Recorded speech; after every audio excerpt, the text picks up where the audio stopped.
დილა მშვიდობის 21 თებერვლის საქმიან ეთერს ვიწყებთ BMG-ს გუნდი და მისი სახელით ყველას წარმატებულ ხუთშაბათს გისურვებთ ბარაკიანს და მშვიდობიანს. ინფრასტრუქტურის მინისტრი კანონმდებლობის წინაშე გუშინ ანგარიში წარსდგა მაიაც კიტიშვილმა მთელი დღე პრაქტიკულად პარლამენტში გაატარა მოხსენების შემდეგ მინისტრმა დეპუტატების კითხვებს პასუხი გასცა რამდენიმე დაგეგმილ თუ მიმდინარე პროექტებზეც ისაუბრა მათ შორის ვიცე-პრემიერი ამბობს რომ წელს ტურიზმის ინფრასტრუქტურისთვის 183 მილიონი ლარი გახლავთ გამოყოფილი.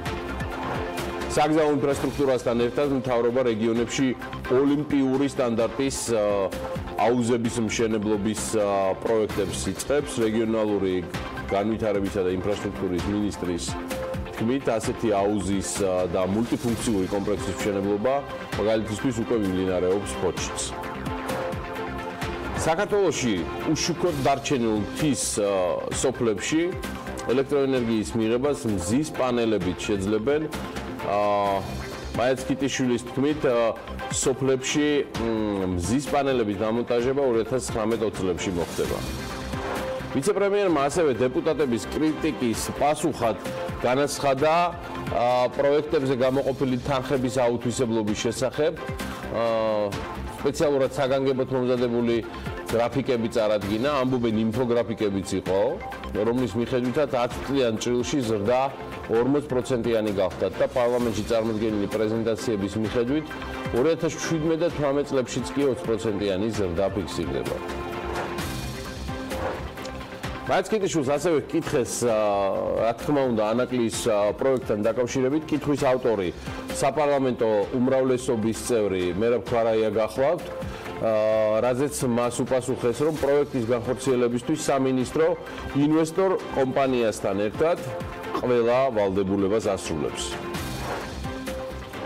ესაა გამოცდა სასამართლო სისტემისთვის ასეთი შეფასება გააკეთა ყოველგვარი წინაპირობის გარეშე UNDP-ის ხელმძღვანელმა TBC ბანკის საქმეზე. თბილისში კი პარკინგების საფასური ზონალურ საათობრივი სისტემით შემოდის. საპილოტო პროექტი Pirveli ივლისიდან რამდენიმე ქუჩაზე, მათ შორის უკვე გადაწყვეტილად კოტე აფხაზის ქუჩაზეც ამოქმედდება. საქართველოს დისტრიბუტორთა ბიზნეს ასოციაცია დედაქალაქში სადისტრიბუციო მანქანების გადაადგილების გრაფიკის დაწესების საკითხზე თბილისის მერიასთან მოლაპარაკებების აქტიურ ფაზაში ყოფილა. წელს ანუ 52 დღეში ავტოსატრანსპორტო საშუალებებიდან სიგარეტის ნამწვით გარემოს დაბინძურების ფაქტზე აი ამ 52 დღეში ჯამში 161 ოქმი დაიწერა.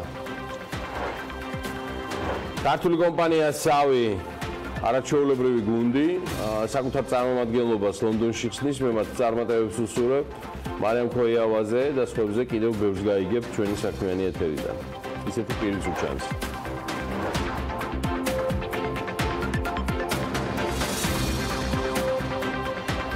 ისე ჩანს თითქოს საქართველოს ეროვნულმა ბანკმა მამუკა ხაზარაძის და ბადრი ჯაფარიძის გადაყენების მოთხოვნისას საკუთარ უფლებამოსილებას გადააჭარბა, როდესაც მათი გადაყენება შესაბამისი პროცესის თუ პროცედურების გარეშე მოითხოვა. ესეთი განცხადება იყო გუშინ ამერიკის სავაჭრო პალატისგან უბრალოდ მისი ხელმძღვანელმა მაიკლ ქაუგილმა გააქცევა ეს განცხადება, როგორც სავაჭრო პალატის ხელმძღვანელმა და პრეზიდენტმა. TBC ბანკის საქმესთან დაკავშირებით განცხადებაში ასევე აღნიშნულია იმის მიუხედავად, რომ მემჩემი მიმდინარე გამოძიებასთან დაკავშირებით როგორც წესი კომენტარისგან თავის შეკავებას ამჯობინებს, აღნიშნულ შემთხვევაში საქმის გარემოებების გათვალისწინებით ორგანიზაცია თავს ვალდებულად თვლის საზოგადოებას საკუთარი პოზიცია გააცნოს. ამასთანავე ქაუგილი აცხადებს, რომ არსებული პროცესი საქართველოს საინვესტიციო იმიჯს მნიშვნელოვან ნეგატიურ დარტყმას აყენებს და ამერიკის სავაჭრო პალატა პატივსცემს და აღიარებს საქართველოს ეროვნული ბანკისა და მთავარი პროკურატურის სარეგულაციო უფლებამოსილებებს. ემჩემის შეფასებით ეროვნული ბანკის მიერ TBC ბანკის სამეთვალყურეო საბჭოს თავმჯდომარისა და მისი მოადგილის გათავისუფლების მოთხოვნით კანონის მოთხოვნებს მაგრამ გვერდი მაინც აუარა ანუ ეროვნულმა ბანკმა და ეს შესაბამისი პროცედურების განხორციელების გარეშე მოითხოვა. ესეთი რამ წერია პირდაპირ ესეთი ვერდიქტის სტილში ემჩემის განცხადებაში. უდანაშაულობის პრეზუმპციის გათვალისწინებით ემჩემი აცხადებს, რომ ყოველი ადამიანი არის უდანაშაულო, სანამ მის ბრალეულობას სასამართლო არ დაადგენს. პალატა ასევე აღიარებს ეროვნული ბანკის მარეგულირებელ როლს და მთავარი პროკურატურის საგამოძიებო უფლებამოსილებებს გამოიძიონ ყველა შესაძლო კანონდარღვევის შემთხვევა. სავაჭრო პალატა ასევე მიესალმება TBC ბანკის მენეჯმენტის გადაწყვეტილებას, რათა დისკუსია სრული გამჭვირვალობის გათვალისწინებით წარიმართოს და შეიქმნას სპეციალური სამთავრობო საპარლამენტო კომისია, რომელიც ამას ყველაფერს შეისწავლის. თავის მხრივ ემჩემი მოუწოდებს ყველა მხარეს იყოს გამჭვირვალე, სამართლიანი და პროცესი არ იყოს დროში გაწელილი. იმის გათვალისწინებით არსებული პროცესი საკმაოდ დიდ ზიანს მიაყენებს საქართველოს საინვესტიციო პოტენციალს. თუმცა მე ამაზე შფოთვარე ადამიანები ნაკლებად ვნახეთ თუ არ ჩავთვლი რომან კაკულიას პარლამენტიდან კიდევ რამდენიმე გულწრფელ წარმომადგენელს ქართული საზოგადოებისა, რომლებიც აბსოლუტურად სწორ აქცენტებს აკეთებენ, ტრადიციულად სწორ აქცენტებს აკეთებენ მიმდინარე პროცესებთან დაკავშირებით. მოკლედ ეს იყო და ასეთია ამერიკის სავაჭრო პალატის წარმომადგენლობის პოზიცია. შენ ხარ ჩემი ბატონი. შეერთებულმა შტატებმა კი ამასობაში საქართველოს დახმარება გაუზარდა და ამ დახმარებით უკვე ეს გაზრდა არის 22 მილიონით და ამ დროისთვის ჯამურად რაც ჩვენ გადავთვალეთ და დარწმუნებული ვარ რომ სწორადაც ამ დახმარებამ წლიურად უკვე 127 მილიონს გადააჭარბა. ამის შესახებ ინფორმაცია შეერთებული შტატების კონსოლიდირებული ასიგნებების აქტში, იგი შეერთებული შტატების 2019 წლის ფისკალური წლის ბიუჯეტში გახლავთ დასახული. საგარეო საქმეთა სამინისტროს ინფორმაციით ბიუჯეტში ასახულია ისიც, რომ შეერთებული შტატების გამოყოფილი დაფინანსებით ვერ ისარგებლებს ვერც ერთი ქვეყნის ცენტრალური მთავრობა, რომელმაც აღიარა რუსეთის მიერ ოკუპირებული აფხაზეთის და ცხინვალის რეგიონის დამოუკიდებლობა, ან მათთან დაამყარა დიპლომატიური ურთიერთობები. აგრეთვე შეერთებული შტატების მიერ გამოყოფილი რაიმე დაფინანსება არ შეიძლება გამოყენებულ იქნეს რუსეთის მიერ აფხაზეთის და ცხინვალის ოკუპაციის მხარდასაჭერად. ფრიდრიხ ნაუმანის ფონდი კი მსოფლიოს სხვადასხვა ქვეყნების თავისუფლების ბარომეტრს ყოველწლიურად აქვეყნებს. კვლევაში ქვეყნების მაჩვენებელი შეფასებულია მეგობრებო, როგორც პოლიტიკური, ასევე კანონის უზენაესობის, პრესის თავისუფლების და თავისუფალი ვაჭრობის კრიტერიუმებით მიმდინარე წლის რეიტინგში საქართველოს სარეიტინგო ქულა გაუარესდა და 64.1 შეადგინა. ამ ქულებით საქართველოს მსოფლიოს 45 ქვეყანას შორის 22 ადგილს იკავებს, ასეა. თავისუფლების ბარომეტრით მსოფლიოში მოწინავე ადგილებს ნორვეგია, ნიდერლანდები, სამეფო და შვეიცარია იკავებენ. ბოლო პოზიციაზე კი ტაჯიკეთია. აღსანიშნავია, რომ საქართველოს ყველა მეზობელ ქვეყანას უსწრებს. სომხეთი 37 ადგილზეა, იმედია სწორად ვამბობ, მე მგონი ასეა. აზერბაიჯანი 53-ზე, თურქეთი 42-ზე, რუსეთი 44-ზე. ეს რაღაც ჩამონათვალი სრულიად აფსმომცემი იყო. პოლიტიკური თავისუფლების კრიტერიუმში კი საქართველოს სარეიტინგო ქულა გაუარესდა და ქვეყანა 35 ადგილი დაიკავა. ანგარიში აღნიშნულია, რომ გასულ წელს საქართველოში ჩატარებულ არჩევნებზე ადგილი ჰქონდა ადმინისტრაციული რესურსის გამოყენების ფაქტებს. ასევე გასულ წელს, ისევე როგორც წინა წლებში, ადგილი ჰქონდა პოლიტიკური ძალების მხრიდან დაშინების პოლიტიკას და რესურსების არამიზნობრივად გამოყენებას. კიდევ ერთხელ ციტირებ ნაუმანის ფონდის ამუნარიც მოგართმევთ, საქართველოში პოლიტიკური გადაწყვეტილებები უმეტესად ეფუძნება ყოფილი პრემიერ-მინისტრის მოსაზრებებს. ბიზნესმენი ბიძინა ივანიშვილი პრემიერის თანამდებობას იკავებდა, თუმცა პარტიის გაძლიერების შემდეგ მან ეს პოსტი დატოვა. მიუხედავად ამისა, მისი გავლენა გადაწყვეტილებებზე მაინც დიდია. ესეთი რამ არის ნახსენები ფრიდრიხ ნაუმანის ფონდში. 1.4 გაუარესდა საქართველოს სარეიტინგო ქულა. კანონის უზენაესობის კრიტერიუმში აქ ვკითხულობთ, რომ წინა წლებში ამ კუთხით საქართველოს დაწინაურდა, თუმცა 2018 წელს ეს ტენდენცია უარესობისკენ შეიცვალა. კერძოდ ნახსენებია, როგორც აზერბაიჯანელი ჟურნალისტის საქართველოსდან გაყვანის ფაქტი, ასევე უცხოური კომპანიების მიმართ არასამართლიანი პოლიტიკის გატარება. ანგარიში მოხდა მაჩალიკაშვილის სარალიძის საქმეებით.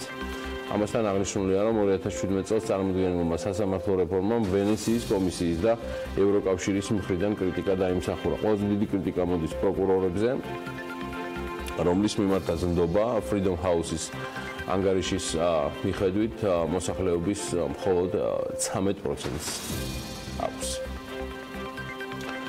რაც შეეხება კორუფციის საკითხს, ისევე როგორც სხვა ანგარიშებში, ფრიდრიხ ნაუმანის კვლევაშიც აღნიშნულია, რომ საქართველოში პრობლემად კვლავ ელიტური კორუფცია რჩება, ელიტარულ საზოგადოებაში კვლავ აქვს ადგილი ნეპოტიზმს, კანონები კი, რომელიც მიმართულია ინტერესთა კონფლიქტის აღმოსავლელად, თავის ფუნქციას ხშირად ვერ ასრულებს. აი ამას ვკითხულობთ ანგარიში, თუმცა რთულია ამ ყველაფერს არ დაეთანხმო. ბიზნესის თავისუფლების კრიტერიუმში საქართველოს სარეიტინგო ქულა წინა წლებთან შედარებით არის გაუმჯობესებული და ამასაც გეტყვით ბარემ, რომ ამ კუთხით ქვეყანა მნიშვნელოვან რეფორმებს ატარებს, თუმცა პრობლემას წარმოადგენს კანონის უზენაესობა, მიუხედავად იმისა, რომ დაბალი დონის კორუფცია ქვეყანაში უმეტესწილად მაინც აღმოფხვრილია.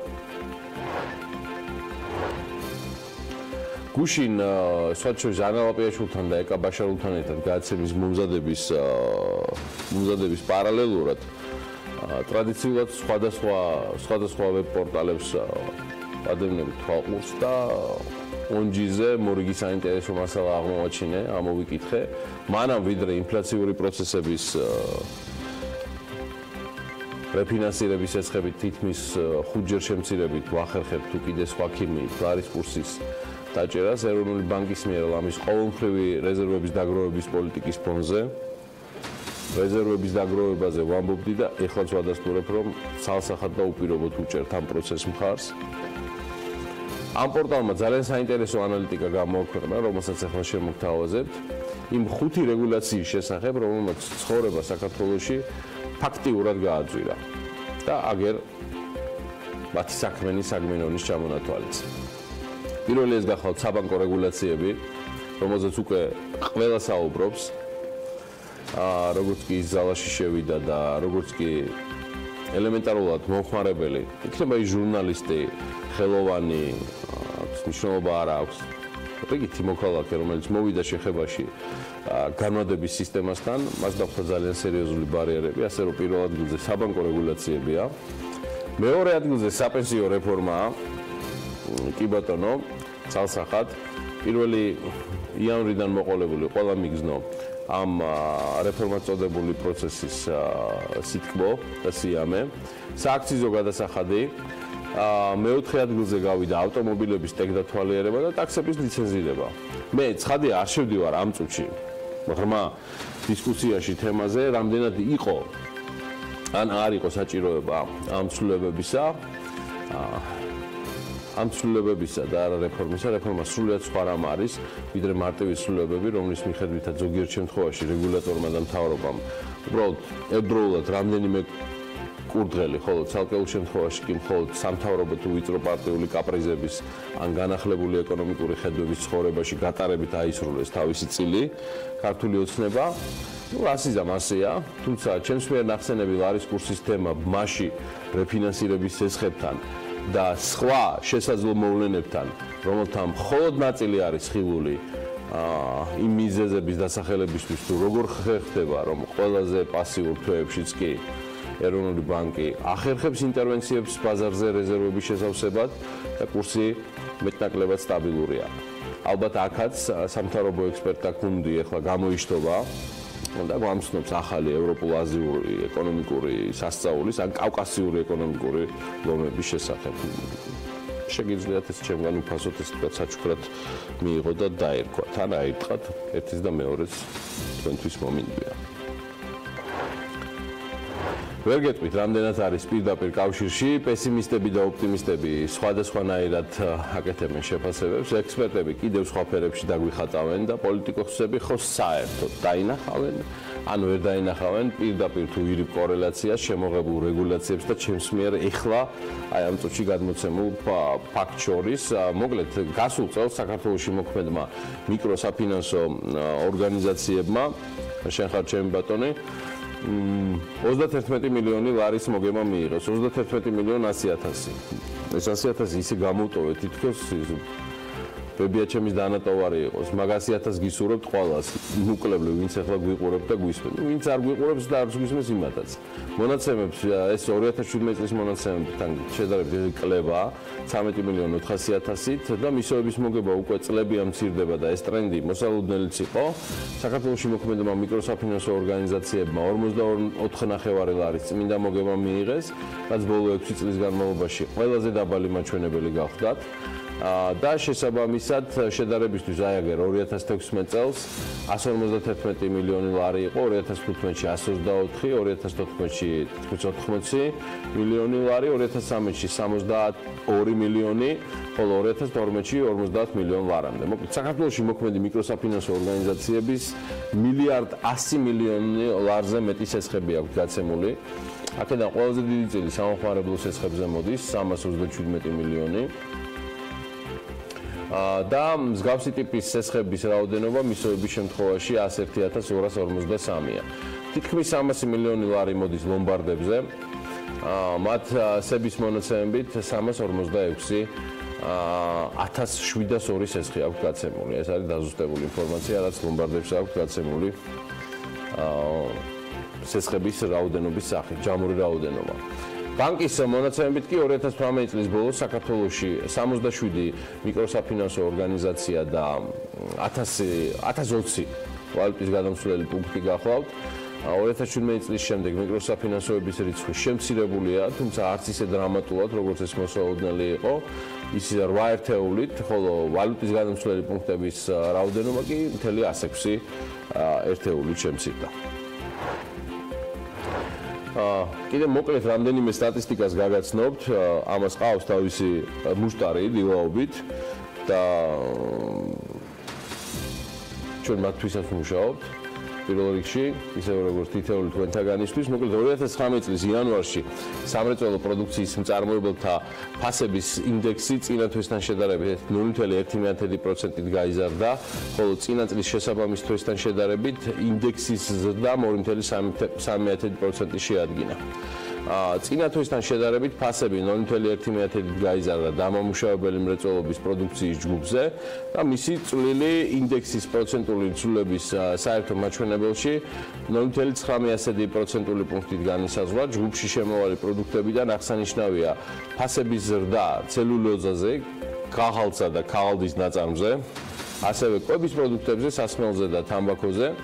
ფასები შემცირებულია, როგორც იუწყება საქსტატი, ქიმიურ პროდუქტებსა და ქიმიურ ბოჭკოებზე. ელექტროენერგია, აირი, ორთქლი, ცხელი წყალი ფასები გაიზარდა 1%-ით, 0.5%-ით, რაც მთლიანი ინდექსის ცვლილებებზე, როგორც ამბობენ, მხოლოდ 6%-ის სასახვა პოვა. ასეთი ამბებია ჩვენ თავს. ამასობაში კი საქართველოს აეროპორტების გაერთიანებამ ქუთაისის საერთაშორისო აეროპორტიდან დატვირთვის მიხედვით 2019 წლის იანვრის ყველაზე მოთხოვნადი მიმართულებების ხუთეული გამოაქვეყნა. რეიტინგებითაც კარგად არის დაკავებული უკვე ამოქოქილი გიორგი ჩოგოვაძე, რომელსაც დიდად ჩოგოს ამოქოქვა არ სჭირდებოდა, მაგრამ აგერ განახლებული სტატისტიკაც შვენიერი. რეიტინგში მოთხოვნის მიმართულებებს შორის ვენა ლიდერობს, მეორე ადგილზე პრაღა, მესამეზე ათენი, ხუთეულში ასევე ხდება მილანი და რომი. Facebook-ითაც თუ ვიმსჯელებთ და ზემოდან დავიმოწმებთ უკვე გიორგი ჩოგოვაძის უწყების იმას, ესეა ქუთაისის საერთაშორისო აეროპორტი 2018 წელს ჯამში 617.062 გზავრს მოემსახურა.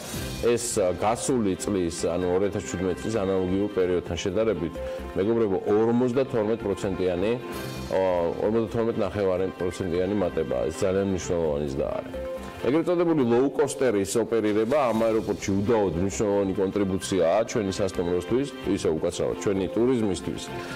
და არანაკლებ კარგი შესაძლებლობა ქართველებისთვის ვიფრინოთ ევროპაში იაფი ბილეთებით. იაფთან ერთად გაცხადებულ ტურიზმის ადმინისტრაცია გათვლას უკვე მაღალ შემოსავლიან ვიზიტორებზე აკეთებს და სააგენტოს ახალმა შეფმა ხელმძღვანელმა არაერთხელ დასახელებულ საინტერესო მიმართულებებში სამედიცინო ტურიზმის გასავითარებლად მუშაობა როგორც ჩანს უკვე დაიწყო. მარიამ ქრივიშვილმა საქართველოში ისრაელის ელჩთან შაბთაი ცურთან თანამშრომლობის სამომავლო გეგმები განიხილეს.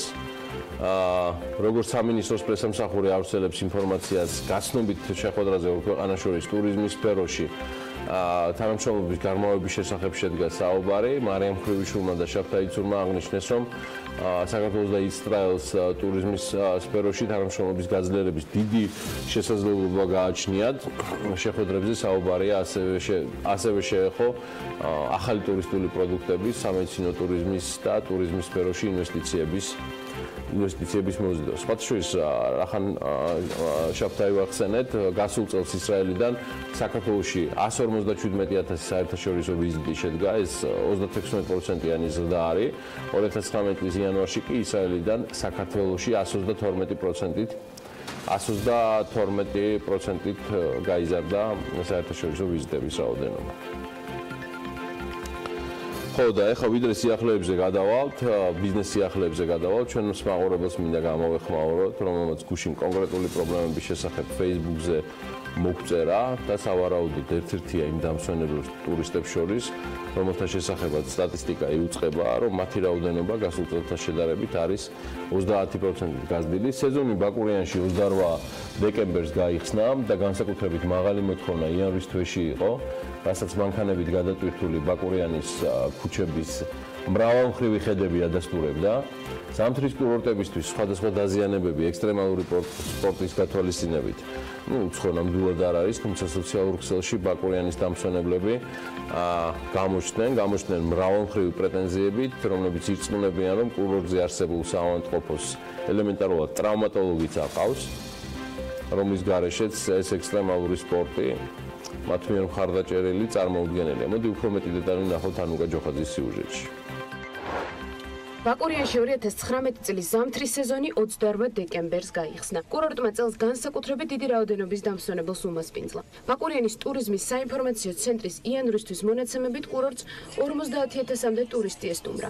კურორტზე ექსტრემალური სპორტით დაკავებულ ადამიანებს ხშირად შეხვდებით, რომლებიც ბაკურიანში არსებულ რამდენიმე სათხილმურო ტრასას სტუმრობენ. ექსტრემალური სპორტი კი სხვადასხვა ტრავმების გარეშე უბრალოდ წარმოუდგენელია. როგორც ბაკურიანის ერთ-ერთი დამსვენებელი გუყობა კურორტს 24 საათის განმავლობაში ადგილზე ტრავმატოლოგი არ ყავს. მისი თქმით, ამ მიმართულებით დაბა განსაკუთრებით მოუწესრიგებელია. ადგილზე არსებულ ჰოსპიტალში კი ტრავმატოლოგის არ ყოფნის გამო დამსვენებლები სამედიცინო მომსახურების მისაღებად ხაშურში ჩადიან. ბაკურიანში რო ჩახვიდეთ, უფრო ომის შემდგომ პერიოდს მოგაგონებთ ვიდრე თანამედროვე სამთო კურორტს. მაგრამ ამ შემთხვევაში ძალიან კრიტიკულია ექიმობა. წარმოიდგინეთ, ტრავმატოლოგი არ ყავთ, ადამიანებს არ სჯერათ ამას რო ეუბნები. 112-ს მიყავხართ კლინიკამდე, ბაკურიანში არსებულ რაღაც კლინიკაში, იმ კლინიკაში გიღებენ რენტგენს, რომ შეამოწმოს ზუსტად ეგრევე მოტეხილია თუ არა და იქ მთავრდება თქვენი მკურნალობა და დახმარება. მეცაც გეტყვით, თქვენი ხარჯით უნდა მოძებნოთ სხვა გზა და სხვა საშუალება, რომ ეს დაზარალებული და ტრავმირებული ადამიანი წაიყვანო ჯერ ბორჯომში იქნებ ექიმი იპოვო, მერე ამჯერად ვერ ვიპოვეთ და წავედით ხაშურში და საკუთარი ხარჯებით დახმარებას მანდაც არ გთავაზობენ. საქმიანი დილა დაუკავშირდა ჯანდაცვის სამინისტროს, კერძოდ რეგიონული ჯანდაცვის ცენტრს, რომელიც საქართველოს რეგიონებში სამედიცინო დაწესებულებებს მართავს. მათი მონაცემებით ბაკურიანის ჰოსპიტალს 2018 წლის დეკემბრიდან დღემდე 399 პაციენტმა მიმართა, საიდანაც განხორციელდა 31 რეფერალი. სხვა სამედიცინო ჰოსპიტალში გადაყვანა. აქედან კი 11-ს ტრავმის დიაგნოზი ჰქონდა. რაც შეეხება გუდაურს, სადაც კურორტს ადგილზე ტრავმატოლოგი არ ყავს. 2018 წლის იანვრიდან დღემდე გუდაურის სამედიცინო დაწესებულების მომსახურებით 329 პაციენტმა ისარგებლა, საიდანაც 12 რეფერალი განხორციელდა. აქედან კი 7 პაციენტს ტრავმის დიაგნოზი ჰქონდა. როგორც რეგიონული ჯანდაცვის ცენტრის დირექტორი ნუგზარ ბოლქვაძე ამბობს, როგორც ბაკურიანში, ისე გუდაურში ტრავმატოლოგის საჭიროება არ არის. შესაძლებელია სამწუხაროდ იყოს რაღაცა დღეები, როდესაც არ არის ადგილზე ტრავმატოლოგი, მაგრამ ეს არ ნიშნავს, რომ ტრავმატოლოგიური დახმარება არ აღმოაჩნდება პაციენტს. იქ არც უნდა იყოს, იმიტომ რომ ეს არის გადაუდებელი სამედიცინო დახმარების ცენტრი. ეს ამ გრიფით მიდის ის კლინიკა და აი იმ კომპეტენციის ექიმს აქვს უფლება სრული, იმიტომ რომ იმას ის გავლილია ყველაფერი, აი ამ გადაუდებელი სიტუაციების მართვა განახორციელოს კონკრეტულ პაციენტს. შეითავსოს ტრავმატოლოგის, მათ შორის არა მხოლოდ ტრავმატოლოგის, მაგალითად მიიღოს შობიარობას ხდები. დამსვენებლები იმასაც ამბობენ, რომ მცირე მოტეხილობების შემთხვევაში, როდესაც მთის კურორტებზე არსებული ჰოსპიტალი პირველად დახმარებას აღმოუჩენს პაციენტს, მას შემდეგ პაციენტი უკვე თავად თავისი ხარჯებით უნდა მივიდეს სპეციალიზებულ ჰოსპიტალში და იქ განაგრძოს მკურნალობა.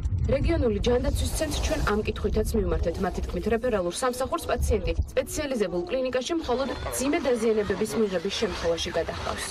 მთის კურორტებზე მზარდი ტურისტული ნაკადებიდან გამომდინარე რეგიონული ჯანდაცვის ცენტრში აცხადებენ, რომ სეზონის დასრულებისთანავე კურორტებზე არსებული სამედიცინო დაწესებულებების ინფრასტრუქტურული ცვლილებები იგეგმება, რათა მათ საკურორტო სეზონებზე უფრო დიდი დატვირთვით იმუშავონ.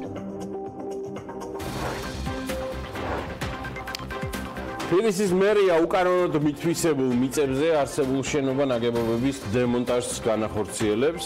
დედაქალაქის მთავრობა თბილისის გენგეგმის და ახალი რეგულაციების დამტკიცების თარიღად მარტის შუა რიცხვებს ასახელებს. ჩოხატაურის მერია და საკრებულო მიმდინარე წელს 85,000 ლიტრო უმაღლესი ხარისხის ბენზინსა და 9 ტონა ნახევარ ასევე უმაღლესი ხარისხის დიზელის საწვავს მოიხმარს. ეს უმაღლესი ხარისხის რო არის. აი უმაღლესი ხარისხის რო არის. ხო, აი საიდან შეიძლება იყოს? გამარჯობა. გამარჯობა, გიორგი, დილა მშვიდობის და მესამე ჩვენს მაყურებელს. ეს კონკრეტულად წერია იმ ხელშეკრულებაში, რომელზეც სულ ცოტა ხანში მოგეყვებით ბიზნეს სიახლეების იმ ნაწილში, როცა რეგიონების სიახლეებს გაგაცნობ ჩვენი პარტნიორების დახმარებით და რა თქმა უნდა, ამისთვის ძალიან დიდი მადლობა ამერიკის შეერთებული შტატების საელჩოს საქართველოში. ჩვენს კიდევ ერთ პარტნიორებს რიჯენსჭის, რომლებიც აი ასეთ არაჩვეულებრივ ინფორმაციებთან წვდომის შესაძლებლობას გვაძლევენ. ისმენთ მორჩილად. ბიზნეს სიახლეების დრო საქმიანი დილის ეთერში. თბილისში პარკინგების საფასურის ზონალურ საათობრივი სისტემა 1 ივლისიდან რამდენიმე ქუჩაზე ამოქმედება, მათ შორის კოტე აფხაზის ქუჩაზე. ახალი ინიციატივის ფარგლებში კი დედაქალაქი რამდენიმე ზონად უნდა დაიყოს. განისაზღვრება რა ეღირება თითოეულ მათგანში 1 საათის განმავლობაში პარკირების უფლება. ამასთან ავტომფლობელებს მიეცემათ დღეში 4 უფასო 15 წუთი, რა პერიოდის განმავლობაში ისინი ნებისმიერ საპარკინგო პუნქტში შეძლებენ ავტომობილი განათავსონ. თანხის გადახდა ადგილზე დამონტაჟებული აპარატების მეშვეობით ან სპეციალური აპლიკაციით გახდება შესაძლებელი. თბილისის მერიაში განმარტავენ, რომ შემოსული თანხა საზოგადოებრივი ტრანსპორტის განვითარებას უნდა მოხმარდეს. პირველი არეალი, სადაც ეს წესი გავრცელდება, არის კოტე აფხაზის ქუჩა, ლესელიძის ქუჩა და ასევე მიმდებარე ქუჩები. ამავე დროს მუნიციპალიტეტი გააგრძელებს მუშაობას სხვა არეალებზეც, საბურთალოზეც მუშაობს სხვადასხვა ლოკაციებზე. ყველა მანქანა უზრუნველყოფილი იქნება დღეში 4 უფასო 15 წუთიანი პარკირებით. ანუ შესაძლებლობა იქნება დღეში 4 ჯერ გამოიყენოს ადამიანმა 15 წუთიანი უფასო პარკირება. თბილისის მერის განცხადებით, ვებგვერდი, სადაც მოქალაქეები ელექტროავტომობილების დამტენების დამონტაჟებას მოითხოვენ, უკვე ამოქმედებულია და მოთხოვნაც საკმარისად მაღალია. კახაკალაძის განმარტებით, პრიორიტეტი იმ უბნებს მიენიჭება, რომელზე მოთხოვნაც ყველაზე ხშირია. დედაქალაქის მერმა გუშინდელ მთავრობის ხდომაზე ჰაერის დაბინძურების პრობლემაზე კიდევ ერთხელ ისაუბრა და განაცხადა, რომ აუცილებელი ავტომობილების ზრდის ტენდენცია შეიცვალოს, წინააღმდეგ შემთხვევაში ჟანგბადის გარეშე დავრჩებით. კალაძის თქმით, წლის ბოლომდე ყვითელი ავტობუსების ავტოპარკი დედაქალაქში სრულად ჩანაცვლდება. ჩვენ გავაკეთებთ განცხადება, რომ ვისაც ელექტრომობილები ყავს, განცხადების საფუძველზე ჩვენ ვიღებთ პასუხისმგებლობას ელექტროდამტენები დავაყენოთ სხვადასხვა ქუჩებზე.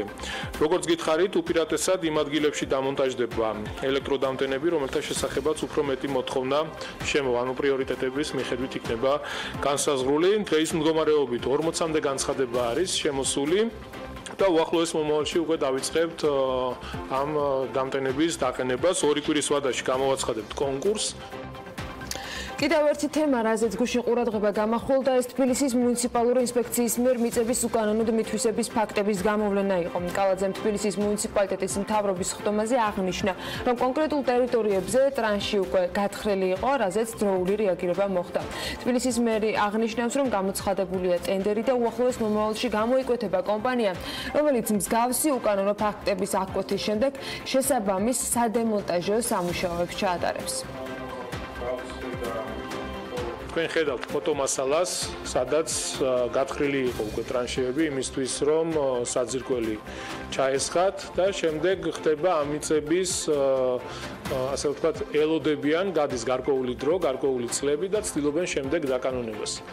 ეს მინდა კიდევ ერთხელ ყველა გავაფრთხილო და ვიყოთ კატეგორიულები, რომ ეს არავის არ გამოუვა. ჩვენ არავის არ მივცემთ შესაძლებლობას, რომ მუნიციპალიტეტის და სახელმწიფოს მიწები ასე ყაჩაღურად დაიტაცონ.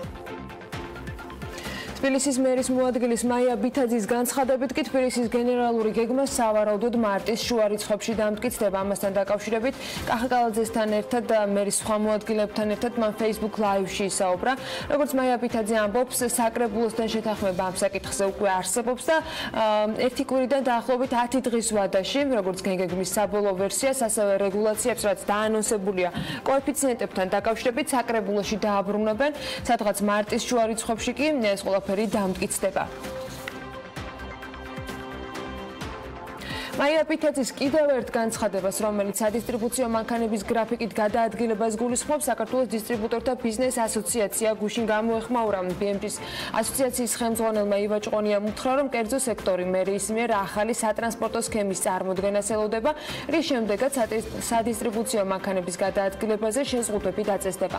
მისი თქმით, ასოციაცია ჩართულია კონსულტაციებში, რომლის მიხედვითაც გარკვეულ საათებში შეზღუდვა უნდა ამოქმედდეს. ამ შემთხვევაში საუბარია თბილისის ახალ სატრანსპორტო სქემასთან დაკავშირებით კომპანია სისტრას კვლევაზე, რაც თბილისის მერიის ინფორმაციით ზაფხულში იქნება მზად და კითხვაზე, რომელ საათებშია მოსალოდნელი სადისტრიბუციო მანქანებისათვის თბილისში გრაფიკის დაწესება. ამაზე ჭყონია ამბობს, რომ ეს პიკის საათებში მოხდება. თბილისის მერის მოადგილის ინფორმაციით სადისტრიბუციო მანქანების გადაადგილებაზე შეზღუდვები სწორედ ახალი სატრანსპორტო სქემის საფუძველზე შევა ძალაში.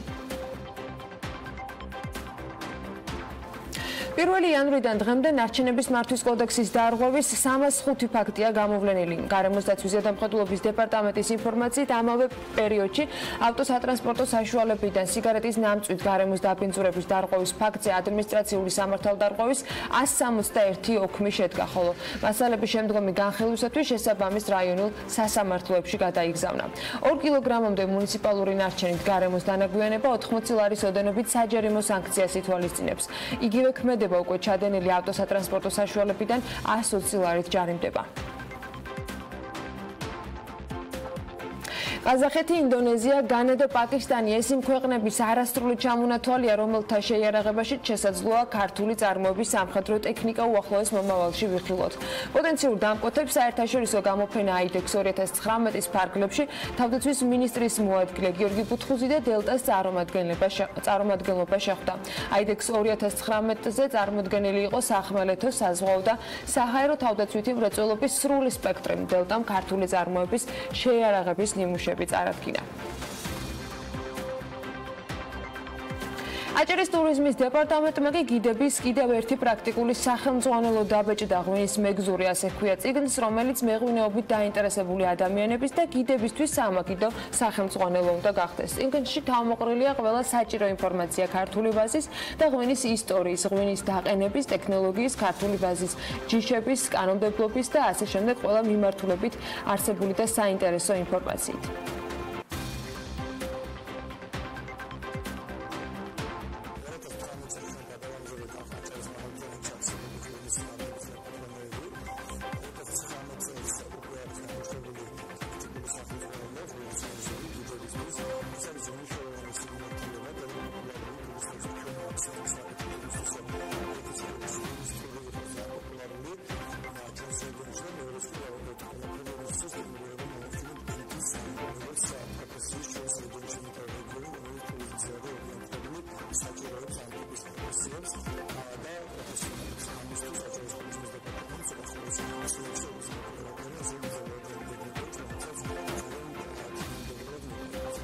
ჩოხატაურის მერია და საკრებულო მიმდინარე წელს 85,000 ლიტრი უმაღლესი ხარისხის ბენზინის და 9 ტონა ნახევარ ასევე უმაღლესი ხარისხის დიზელის საწვავს მოიხმარს.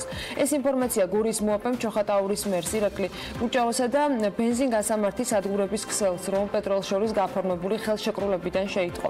ჩოხატაურის მერმა წლის 9-დან 15 იანვრამდე რომ პეტროლთან 3 ხელშეკრულება გააფორმა. პირველი ხელშეკრულება 130,000 ლარზე 9 იანვარს არის გაფორმებული, რაც 65,000 ლიტრი ბენზინის შეძენას ითვალისწინებს. მეორე ასევე 9 იანვარს 22,000 ლარია და 9 ტონა ნახევარი უმაღლესი ხარისხის დიზელის შეძენას ითვალისწინებს. რაც შეეხება მესამე 15 იანვარს გაფორმებულ ხელშეკრულებას, ამ ხელშეკრულების მიხედვით 20 ტონა ბენზინი უნდა შეიწინონ. გურის მოამბე ჩოხატაურის მერიის შესყიდვების სამსახურის უფროსმა უთხრა, რომ დღეისთვის ჩოხატაურის მუნიციპალიტეტს პირად მფლობელობაში 11 ავტომობილი ჰყავს, აქედან 2 საკრებულო ემსახურება, 9 კი მერიას. იმავე გოგიბერიძის განცხადებით, მერიას ავტომანქანებით მომსახურებაზე კერძო მფლობელებთან საჯარო ხელშეკრულება გაფორმებული არ აქვს.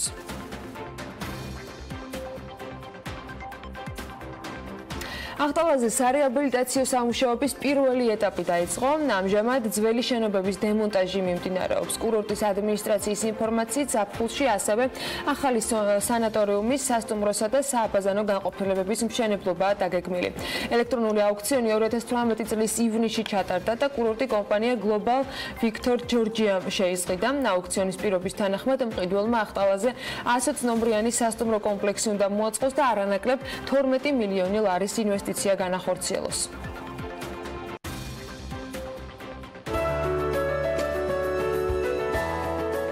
ამინდის პროგნოზის სპონსორია დეველოპერული კომპანია ორიონ ჯგუფი.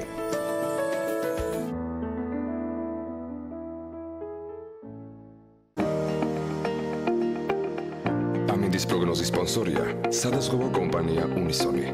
თავისუფალი დაზღვევა თქვენი სიმშვიდისათვის. გუშინდელთან შედარებით თითქმის მთელი საქართველოს მასშტაბით იმატა ტემპერატურა, თუმცა რიგ შემთხვევებში მაინც გვხვდება ყინვა და ცივი მოსალოდნელი ამინდი. გარემოს ეროვნული სააგენტო კი დეტალურად გვაწვდის ინფორმაციას, რომ ამინდი საქართველოში განპირობებული იქნება სამხრეთიდან გავრცელებული თბილი ჰაერის მასებით. დრო გამოშვებით ღრუბლიანობის მომატებას ველოდებით, უმეტესად უნალექოთ საქართველოში ზოგან აღმოსავლეთის მიმართულების ქარი იქროლებს. სოხუმში მაგალითად 14 გრადუსი იქნება, 16 გრადუსამდე გათბება ჰაერი ბათუმში. 15 გრადუსია მოსალოდნელი ქობულეთში. ქუთაისში კი 18 გრადუსს მიაღწევს ტემპერატურა. ზუგდიდში 17 გრადუსი იქნება. ანაკლიაში დღის განმავლობაში მაქსიმალური ტემპერატურა 18 გრადუსი დაფიქსირდება, ოზურგეთში კი მხოლოდ 17. ონში 10 გრადუსია მაქსიმალური ტემპერატურა, ნავარაუდევი გორში 13, ცხინვალსა და მარნეულში 12 გრადუსი დაფიქსირდება. ახალციხეში 10 გრადუსია მოსალოდნელი, ბორჯომშიც 10 გრადუსი იქნება, რუსთავში 13 გრადუსამდე გათბება ჰაერი. ბორჯომში როგორც გითხარით 10 გრადუსი იქნება, ბაკურიანში კი დღეს ყინვა მოსალოდნელი და 0 გრადუსი იქნება დღის განმავლობაში ტემპერატურა. ახალქალაქში -1 გრადუსია მოსალოდნელი, სტეფანწმინდაშიც მაქსიმუმ -1 გრადუსი დაფიქსირდება. თელავში 14 გრადუსამდე გათბება ჰაერი და რაც შეეხება დედაქალაქს თბილისში, უმეტესად ღრუბლიან ამით ველოდებით, აღმოსავლეთის მიმართულების სუსტი ქარი იქროლებს და დღის განმავლობაში ტემპერატურული მაჩვენებელი მხოლოდ 13 გრადუსს მიაღწევს. აი ასეთი ამინდი გველოდება მთელი საქართველოს მასშტაბით. როგორ იქნება საქმიანი დილის ეთერი, ამას სულ ცოტა ხანში გავიგებთ. მცირე სარეკლამო პაუზის შემდეგ პირველ სტუმარს უნდა უმასპინძლოთ.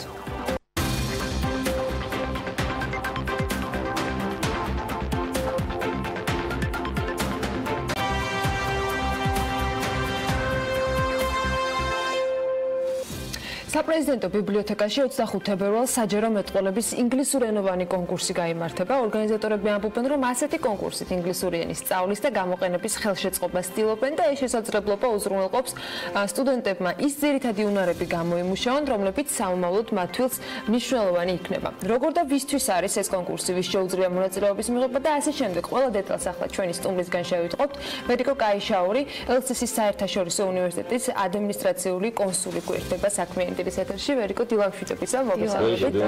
მადლობა იმისთვის, რომ ხართ ჩვენთან ერთად და პირველ რიგში თავად ამ კონკურსთან დაკავშირებით მისი ისტორია მინდა რომ გაგვიზიარო. პირველია თუ არა ეს კონკურსი, რა ისტორიის მატარებელია და ვისთვის არის ასეთი შესაძლებლობა?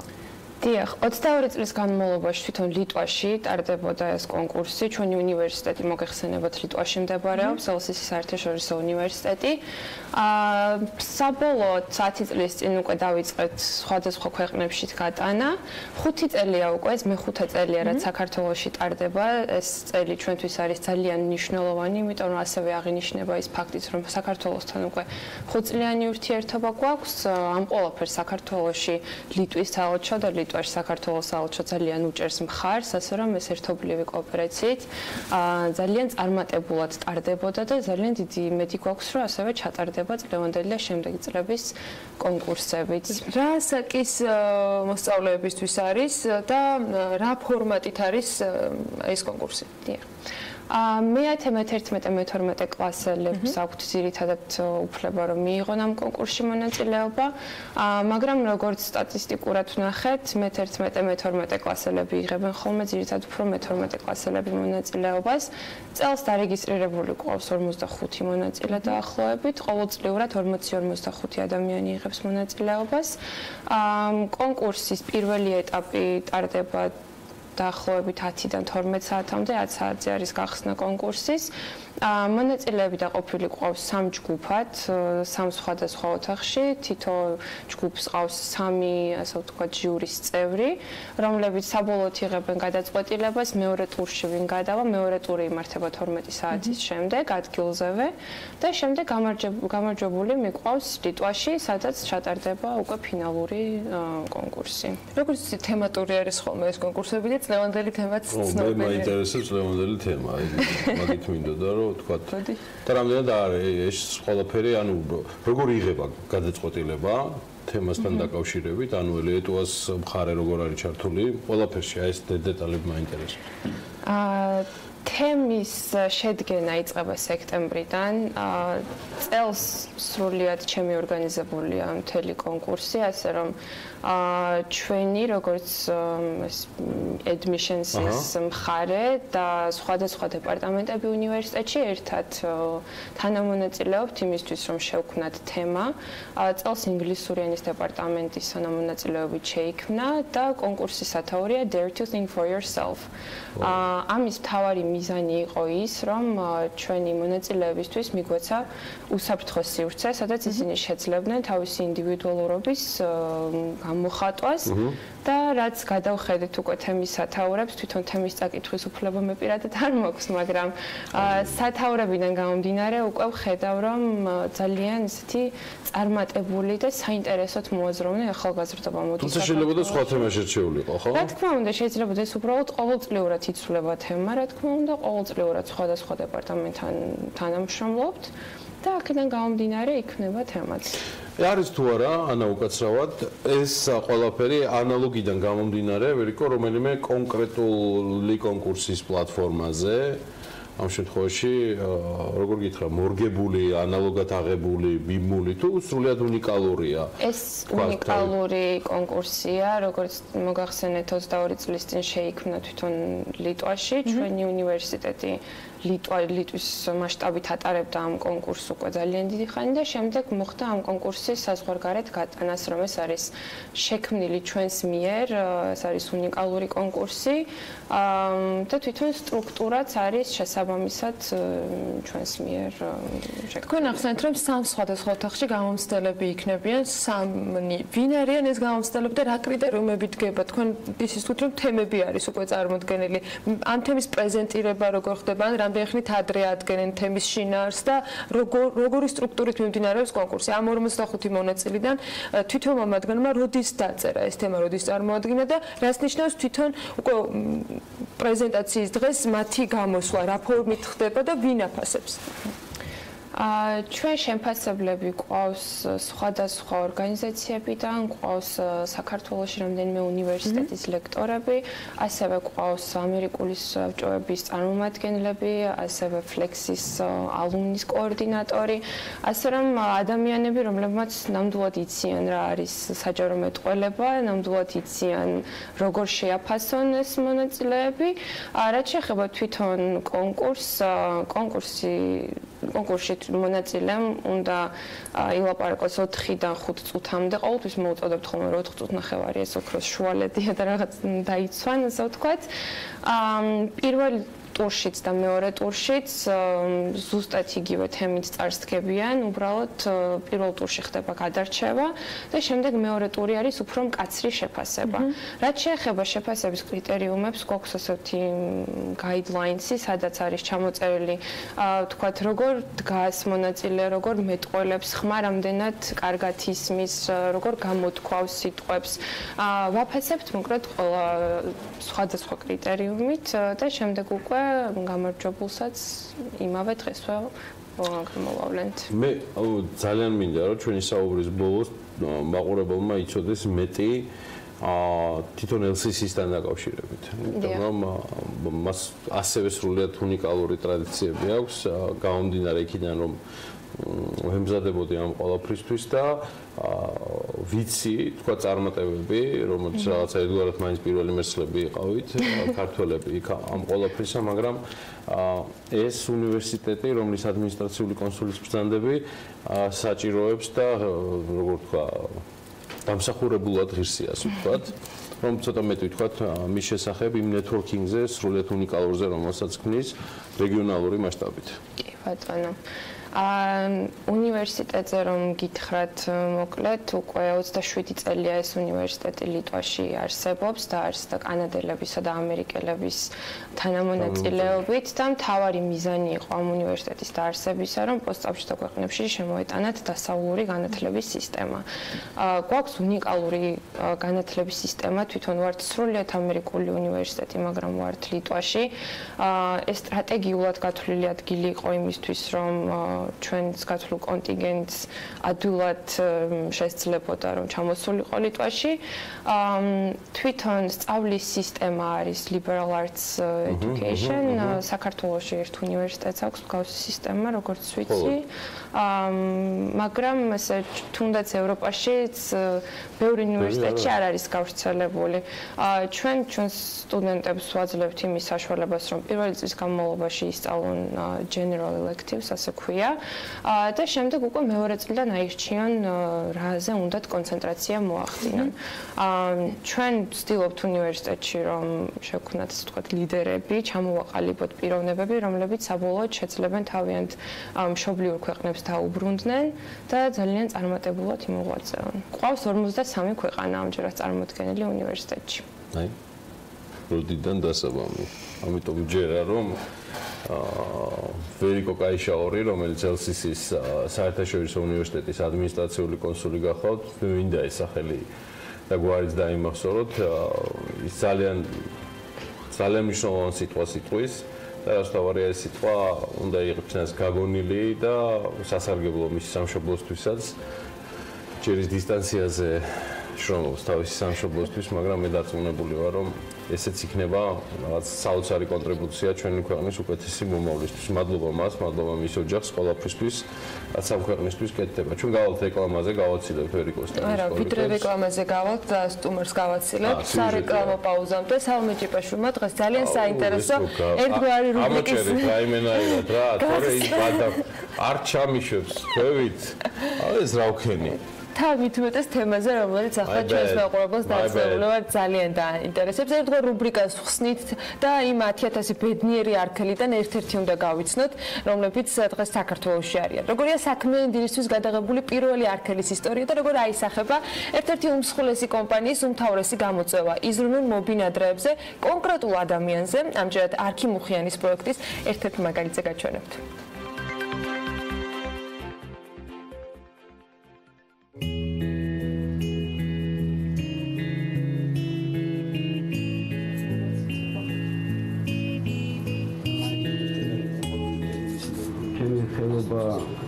არის დაკავშირებული მსახურებასთან. მე ვამზადებ საქმეს. თვითონ უშუალოდ როგორ მზადდება ეს ათონეულმა ბერებმა ისე შეინახეს ეს ტრადიცია, რომ არ აბრცელებენ და მე მაკურთხევას მიყვები. ყველაფერი მზადდება ღვთის კურთხევით, მამების კურთხევით, ჩვენი უწმიდესის კურთხევით, ქორეპისკოპოსების და მამაოს კურთხევით.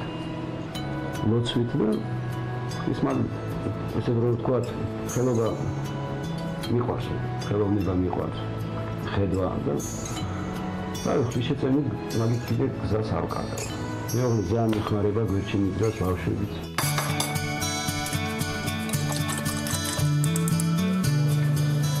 საოჯახო საქმეებით ვარ დაკავებული, ძირითადად იგი ბავშვებზე ადრე ვდგები დილით. ვცდილობ რომ არ დაგვაგვიანდეს სკოლაში, მოსწრებაზე ვარ ყოველთვის. მოგეხსენებათ სკოლა აქვეა, ძალიან დიდი მანძილი არ არის, მაგრამ მაინც ვცდილობ რომ არ დავაგვიანოს სკოლაში.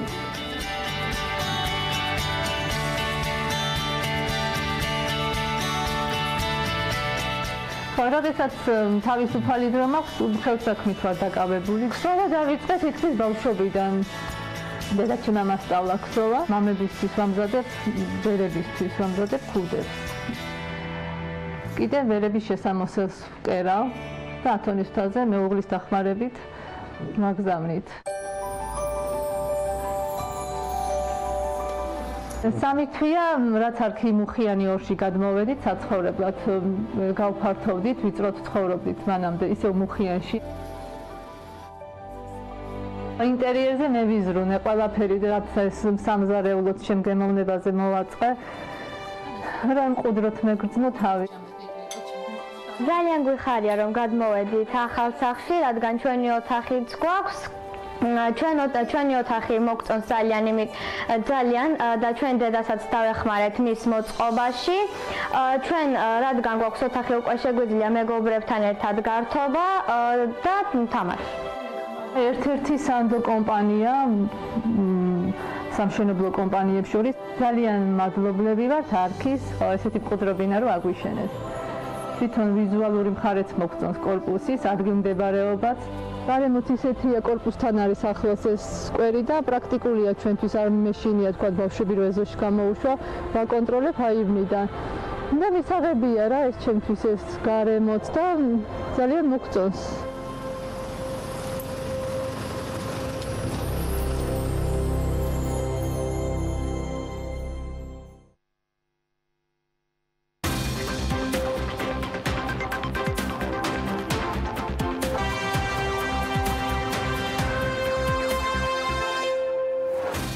$1823 წლების განმავლობაში 227 კილომეტრი ახალი ჩქაროსნული მაგისტრალის მშენებლობაა დაგეგმილი.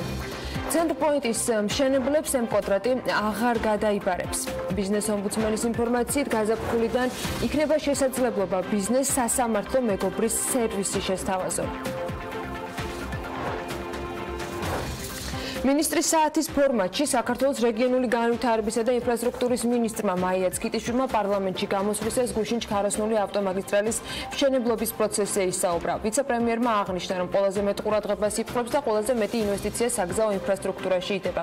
2018-23 წლების განმავლობაში 227 კილომეტრი ახალი ჩქაროსნული მაგისტრალის მშენებლობაა დაგეგმილი, რომელზეც სავარაუდოდ 5 მილიარდ 100 მილიონი ლარის ინვესტიცია განხორციელდება. აქედან 77 კილომეტრი მაგისტრალის გზის მშენებლობა მიმდინარეობს, რომელიც ეტაპობრივად 2019-21 წლებში დასრულდება. დაწყებულია სამობილიზაციო და მოსამზადებელი სამუშაოები 81 კილომეტრის მონაკვეთზე, სადაც ინვესტიცია დაახლოებით 2 მილიარდ 100 მილიონი ლარია. სატენდერო პროცედურები მიმდინარეობს 26 კილომეტრის მონაკვეთზეც, ეს არის რიკოთის 2 მონაკვეთი, ჩუმათელეთი ხევი და შორაპანი არკვეთა. იმის გათვალისწინებით, რომ წლის განმავლობაში ძალიან ბევრი კითხვა გავრცელებული მედიაშიც მათ შორის გავრცელებული ინფორმაცია იყო იმასთან დაკავშირებით, რომ თანხების აუთვისებლობა გვაქვს, პროექტები ვერ სრულდება და ასე შემდეგ, საჭიროდ ჩავთვალეთ, რომ ეს გრაფიკი მოგვემზადებინა. ამ გრაფიკში თქვენ ხედავთ უწყებების მიერ ფაქტობრივად ათვისებული თანხები. ეს არის ფაქტობრივად ათვისებული თანხები 2009 წლიდან და თქვენ ხედავთ, რამდენად მზარდია დინამიკა წლების განმავლობაში. 2017 წელს პირველად იყო მნიშვნელოვანი ზრდა 40%-მდე წინა წელთან შედარებით, ფაქტობრივად ათვისებულ თანხებზე კიდევ ერთხელ საუბრობ და უკვე შემდგომი წლების ზრდა დაახლოებით 20%-ის ფარგლებშია და ჩვენ 2018 წელს მილიარდ 662 მილიონი ლარის ათვისება ქონდა ჩვენ ბიუჯეტში და 2019 წელს ასევე 20%-იანი ზრდა არის დაახლოებით დაგეგმილი და ჩვენი ჯამური ბიუჯეტი 2019 წლისთვის შეადგენს 2 მილიარდ ლარს. მინისტრის საათის ფარგლებში რეგიონული განვითარებისა და ინფრასტრუქტურის მინისტრის საკანონმდებლო ორგანოში დეპუტატების შეკითხვებს მოხსენების შემდეგ პასუხობდა. დაუსრულებელი ინფრასტრუქტურული პროექტები და აუთვისებელი ბიუჯეტი იყო ერთ-ერთი მთავარი თემა, რაზეც დეპუტატებმა განმარტებების გაკეთება მაია ცკიტიშვილისგან მოითხოვეს. დასახელდა კონკრეტული პროექტებიც ერთ-ერთი სამტრედია გრიგოლეთის გზის მონაკვეთია, რომელიც ჯერ კიდევ 2 წლის წინ უნდა გახსნილიყო, თუმცა ტენდერის გზით შერჩეულმა უკრაინულმა კომპანია ალტკომმა 20 მილიონ ევროზე მეტი ავანსის სახით მიიღო, ვალდებულებები კი არ შეასრულა და ქვეყანა ისე დატოვა. დეპუტატ ოთარ კახიძის კითხვა შეეხებოდა ანაკლის სპორტსაც. მას აინტერესებდა, რატომ ვერ მოხერხდა ჯერ კიდევ ანაკლის სპორტამდე გზის და რკინიგზის მიყვანის პროექტის განხორციელება, რომლისთვისაც თანხები 2018 წლის ბიუჯეტში იყო გაწერილი, თუმცა ტენდერში გამარჯვებულმა უწყებამ ჯერ კიდევ ვერ შეარჩია. ანაკლის სპორტის საკითხით ჩვენი საერთაშორისო პარტნიორები, საერთაშორისო საფინანსო ინსტიტუტები ითხოვენ მთავრობისგან ტვირთების გარანტიას, ანუ ამ სესხების უზრუნველყოფას მთავრობის მხრიდან. როგორც მოგახსენეთ, ეს პირობა არ იყო გათვალისწინებული თავდაპირველად, არც ინტერესთა გამოხატვის დროს და არც საინვესტიციო ხელშეკრულების დროს. ანაკლის სპორტს საფრთხე სახელმწიფოსგან ნამდვილად არ ემუქრება ამ პროექტის განხორციელებას. თავარია, რომ ჩვენი ხელშეწყობით, რა თქმა უნდა, მაგრამ ამ პროექტის ფინანსური უზრუნველყოფა იქნეს მოძიებული უშუალოდ ანაკლის განვითარების კონსორციუმის მიერ. იმაზე, რომ უნდა მისცეს თუ არა სახელმწიფომ სრული გარანტია, საფინანსო გარანტია მაშინ, როდესაც თავდაპირველ ხელშეკრულებაში და ინტერესთა გამოხატვაში ეს არ იყო გათვალისწინებული, ალბათ მე ისევ თქვენთან ერთად ვიმსჯელებთ. ამ დავასთან დაკავშირებით ჩვენ 2018 წელს, მანამდე სანამ იურიდიულ დავას დავიწყებდით, ჩვენ გვქონდა მცდელობა, მათ შორის ჩვენი ეროვნული ბანკის მეშვეობით უკრაინის ეროვნულ ბანკთან თანამშრომლობის და დაკავშირების, რათა უკრაინულ ბანკს შეესრულებინა ეს ვალდებულება. თქვენ იცით, რომ ამ პროექტთან მიმართებაში კონტრაქტორს გადაერიცხა საავანსო თანხა დაახლოებით 25 მილიონის ევროს ოდენობით მართალი ბრძანდებით და ამის საპირწონედ იყო წარმოდგენილი უკრაინული ბანკის გარანტია, რაზეც შემდგომში ბანკმა განაცხადა უარი ამ საბანკო გარანტიის აღსრულებას. ამიტომ ჩვენ ამ შემთხვევაში არა მარტო კონტრაქტორს, არამედ ბანკსაც ვედავებით ამ თანხას და ბანკიდანაც ვეცდებით ამ თანხის ამოღებას. თბილისის ვიცე-მერის ირაკლი ხმალაძის განცხადებით, ცენტრპოინტის მშენებლობებს ემკვადრატი აღარ გადაიბარებს. BMG-სთან მან განმარტა, რომ მხარეები პირობებზე ვერ შეთანხმდნენ. ეთანხმება ვერ მოხერხდა საბოლოო ჯამში, იმიტომ რომ გარკვეული პირობები, რაც ამ შემთხვევაში დაზარალებულების ინტერესებში შედიოდა, ამაზე ვერ განაცხადა თანხმობა და ვერ დაითანხმეს ემკვადრატი და შეიძლება პირიქითაც იყო გარკვეული პირობა, რაც წამოაყენა იმან, ის პირობა იყო ჩვენთვის ან დაზარალებულებისთვის მიუღებელი, მაგრამ აქ ყველაზე მთავარი არის ის, რომ მუნიციპალიტეტი არ გაჩერდება ამ პროცესში, მანამ სანამ რაღაცა გარკვეული, ასე ვთქვათ, ნორმალური და კარგი და ასე ვთქვათ, საღი სცენარი არ დაიდება. ევროკავშირისა და გაეროს განვითარების პროგრამის ახალი ინიციატივა საქართველოში დავების გადაწყვეტის ალტერნატიული მექანიზმების განვითარებას ემსახურება. პროექტთან დაკავშირებით გამართული შეხვედრისას კი აღინიშნა, რომ საქართველოს მთავრობასთან, სასამართლო სისტემასთან, კერძო სექტორთან და საგანმანათლებლო დაწესებულებებთან მჭიდრო თანამშრომლობით ევროკავშირი და UNDP ხელს შეუწყობენ კომერციულ დავებში მედიაციისა და არბიტრაჟის გამოყენებას. ქართველი მედიატორების და არბიტრების პროფესიულ განვითარებას, საქართველოში ბიზნეს გარემოს გაუმჯობესებას და მართლმსაჯულების ხელმისაწვდომობის გაზრდას. საქართველოში დავების გადაწყვეტის ალტერნატიული მექანიზმების მხარდაჭერის ახალი ფაზა 2019-20 წლებში განხორციელდება. მისი ბიუჯეტი კი 850.000 ევროთია განსაზღვრული. პროექტის ფარგლებში უნდა გაგრძელდეს მედიაციის და არბიტრაჟის ეროვნული ასოციაციების ხელშეწყობა და მედიატორებისა და არბიტრების პროფესიული განვითარება. დობის მშენებლობა ეფექტიან და სამართლიან იურიდიულ მომსახურებას ეფუძნება, რაც თავის მხრივ ეკონომიკურ ზრდას განაპირობებს. მოქალაქეები და ბიზნესი დარწმუნებულები უნდა იყვნენ, რომ დავების შემთხვევაში სამართალს იპოვიან. სასამართლო სისტემასთან ერთად მედიაცია და არბიტრაჟი მნიშვნელოვანი ხელსაწყოებია, რომელთა გამოყენებით შესაძლებელია კონფლიქტების ურთიერთმომგებიანი მოგვარება გაჭიანურებული სასამართლო პროცედურებისა და ზედმეტი ფინანსური დანახარჯების გარეშე. რაც შეეხება პატარა დავებს, ან იმ დავებს, რომელთა განხილვაც სწრაფ ვადებში არის სასურველი, ჩვენ ვფიქრობთ, რომ ამისათვის ჩვენ საზოგადოებას შეგვიძლია შევთავაზოთ არბიტრაჟი ან მედიაცია. ამას სულაც არ ვფიქრობ, როგორც იუსტიციის მინისტრი, რომ მედიაცია და არბიტრაჟი არის ალტერნატიული გზა. შევიმუშავოთ მედიაციის შესახებ საქართველოს კანონი, ის წარედგინა უკვე საქართველოს მთავრობას განხილვაშია და იმედი მაქვს, რომ სულ რამდენიმე დღეში წარედგინება პარლამენტს. სოფო დღემალაძის შეფასებით სასამართლო მედიაციის მიმართვიანობის ისევ როგორც მორიგების მაჩვენებელი დაახლოებით 3-ჯერ გაიზარდა ბოლო პერიოდში და 70%-ს გაუტოლდა, რაც დადებით ტენდენციაზე მიუთითებს. უკვე საჭიროა რომ მედიაციამ დაიმკვიდროს თავი სასამართლოს მიღმა, ანუ უკვე კომერციულმა სუბიექტებმა, სანამ სასამართლოს მიმართავენ, ანუ თუნდაც როდესაც სასამართლო ნებისმიერ ეტაპზე, ესეც ერთ-ერთი ხიბლია, რომ ნებისმიერ ეტაპზე შეიძლება მედიაციაში საქმის გადამისამართება.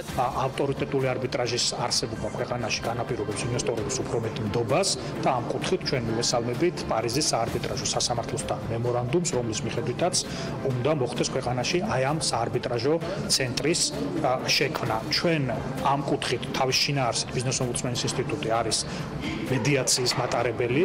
ჩვენ გვაქვს საკმაოდ კარგი გამოცდილება ამ კუთხით 316 საქმიდან, რომელიც ჩვენ გქონდა 2018 წელს, გავეცით დაახლოებით 170-მდე რეკომენდაცია, აქედან 65%-ზე გვაქვს ნაწილობრივ ან სრული დაკმაყოფილების მაჩვენებელი. ჩვენ გვსმენია ხშირად, რომ საგადასახადო მართლმსაჯულება არის იმდენად სპეციფიური, რომ ყველა მოსამართლეს ამგვარი დავის გადაჭრა არ ძალუც, აქედან გამომდინარე ჩვენ გვჭირდებიან სპეციალიზირებული ადამიანები, ვინც იხილავს ამ საქმეს და ის რეფორმა, რომელიც გვქონდა, სწორედ აქეთ არის. გაზაფხულიდან გვექნება შესაძლებლობა ბიზნეს სასამართლო მეგობრის სერვისი შევთავაზოთ. ამასთან დაკავშირებით ბიზნეს ომბუდსმენმა ირაკლი ლექვინაძემ გუშინდელი შეხვედრის დასრულების შემდეგ ისაუბრა მედიასთან. ის ამბობს, რომ საკონსტიტუციო სასამართლოში სასამართლო მეგობრის ფუნქციით დღეს უკვე სარგებლობენ, თუმცა ახლა საუბარია სასამართლოს ყველა ინსტანციაში წარმომადგენლობის შესაძლებლობაზე.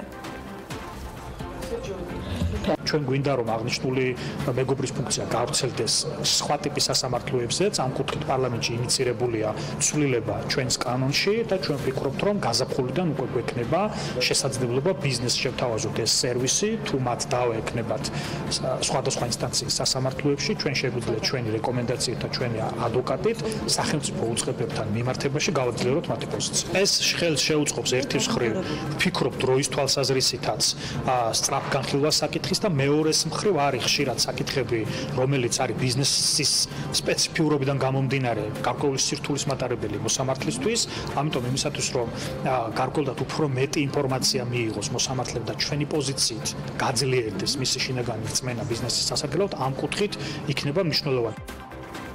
მიკროსაფინანსო ორგანიზაცია კრისტალმა ამერიკულ საინვესტიციო ფონდ DWM-თან და ბელგიურ საინვესტიციო კომპანიასთან ინკოფინთან ურთიერთთანამშრომლობის მემორანდუმი გააფორმა, რომლის ფარგლებშიც კრისტალმა დამატებით ინვესტიციის სახით 10 მილიონი ლარის მოზიდვა შეძლო. რაც მოხმარდება ფინანსებით, როგორ განაწილდება მოზიდული თანხა, ანუკა ჯოხაძე გაგვარკვევს დეტალებში.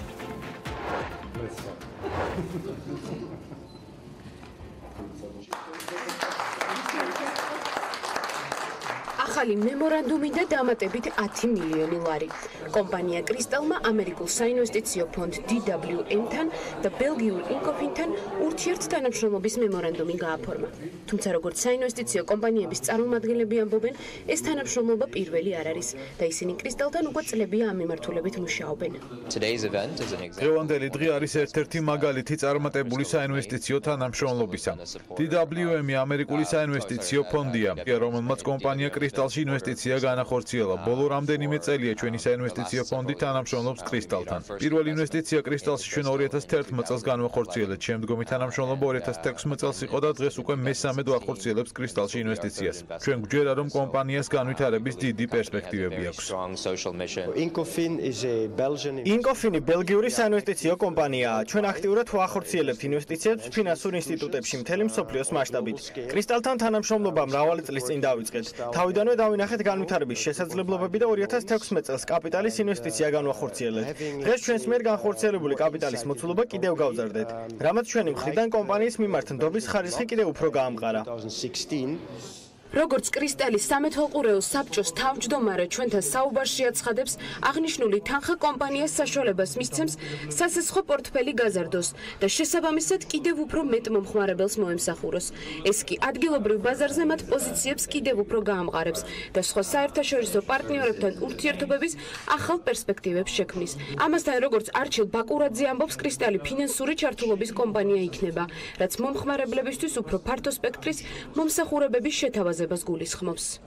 ჩვენმა ამერიკელმა და ევროპელმა ინვესტორებმა მიიღეს გადაწყვეტილება, რომ დაემატებიათ კაპიტალი, რითაც მოხდება კაპიტალის ადეკვატურობის გაზრდა, საშუალებას მისცემს კრისტალს გააფართოვოს მისი მომსახურება და განახორციელოს მისი ახალი სტრატეგია, რომლის შესახებ საზოგადოება კიდევ უფრო მეტს გაიგებს. ამ სტრატეგიის დანიშნულება არის კრისტალი გახდეს ფინანსური ჩართულობის ორგანიზაცია, რაც გულისხმობს მომხმარებლებისათვის მომსახურებათა ფართო სპექტრის მიწოდებას. ეს არ შემოფარგლება მხოლოდ კრედიტით, არამედ მოიცავს სხვა სფეროს, როგორც ფინანსური, ასევე არაფინანსური მიმართულებით. კომპანია კრისტალი ქართულ ბაზარზე 270 მილიონის სასესხო პორტფელს მართავს. კრისტალში დასაქმებულია 1000-ზე მეტი თანამშრომელი, რომელიც 100,000-ზე მეტ მომხმარებელს ემსახურება. კომპანიის მომსახურებით სარგებლობა კი 62 ფილიალშია შესაძლებელი. საინტერესოა ის ფაქტიც, რომ კომპანია პირველი არასაბანკო საფინანსო ორგანიზაციაა, რომელსაც სარეიტინგო სააგენტო ფიჩისგან რეიტინგი B აქვს მინიჭებული, პროგნოზით სტაბილური და ასევე პირველი აღმოჩნდა, რომელმაც 10 მილიონი ლარის კორპორაციული ობლიგაციები გამოშვება შეძლო. ამ ყველაფერთან ერთად კი მიკროსაფინანსო ორგანიზაციამ წლის პასუხისმგებელი ბიზნესის ჯილდოც მოიპოვა.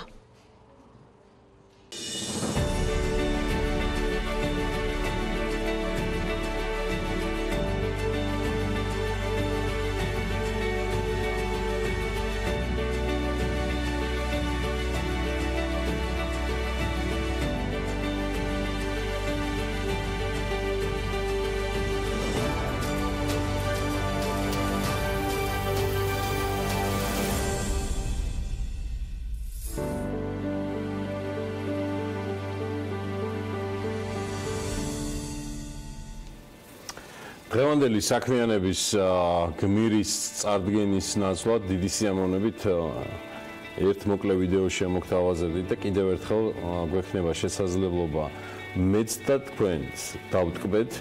მე მგონი დატკბებას კიდევ მიპირებენ მეც და ანასაც, ამაზე ოდნავ მოგვიანებით დავტკბეთ იმ შესრულებით, რომელიც ხიბლავს არანაირად არ მეშინია ამ სიტყვის, სრულიად და მთელ სოფლიოს. დიახ, გორის ქალთა კამერული გუნდი აჯადოვებს ყველას და ყველგან. მართლა ჯადოსნური ხმით, შესრულების მანერულობით, გუნდურობით, რომელსაც 2013 წლიდან ლოდბარი თეონა ცირამოა ხელმძღვანელობს. გორის ქალთა კამერულმა გუნდმა მსოფლიოს უდიდესი სცენების დაპყრობა შეძლო. მე-14 მუსიკალური სკოლის, მე-3 სამუსიკო სკოლის სასწავლებლის და კონსერვატორიის დამთავრების შემდეგ თეონა ცირამოამ თავი გორში სრულიად შემთხვევით ასე დაიმკვიდრა, მოდი ესე ვიტყვი. რა თქმა უნდა, ამ შეთავაზებაში ხელმძღვანელობა არც არავის უხსენებია, ეს ცალსახაა. თუმცა ყველაფერი ყოველთვის ისე არ ხდება, როგორც ეს თავდაპირველად ჭანს ხოლმე. სიუჟეტი არა და მუსიკა. მუსიკა არა, გამჭირეთ. ამაზე გვექნება ჩვენ მაინც ზრუნვა, მანა დილამშვიდობის. დილამშვიდობის. თეონა ცირამოას როგორ აღმოუჩინე საქმიანი მხარე, გარდა იმ არაჩვეულებრივი მისი ყოველდღიურობისა, რაც საკეთებს, აი რაც მე ვიცი უკვე რომ შენ აღმოაჩინე და თეონა ცირამოასთვის ჩვენ ვემზადებით ძალიან ისეთი აქტიურად, რომ გავაშუქებთ და გავაკეთებთ და დავუბრუნდებით და ისეთი მასალა გვაქვს გადაღებული, რომ რა ვიცი, დიდი კარგი ტორტი რო წარმომიდგენია ხოლმე ძალიან ისეთი და სამშვიდებელი რო ვარ და რომ ამშვიდებს, აი ესეთი რაღაცა არის გაკეთებული, რაღაც არაჩვეულებრივი მასალა, სახლშიც, გარეთაც, ყველგან, მაგრამ ამ სიუჟეტს რახან აანონსებ, შენ მე ვიტყვი, რომ ეს იქნება ალბათ ჩვენი ერთ-ერთი გამხსნელი სიუჟეტი უახლოეს პერიოდში. ხო.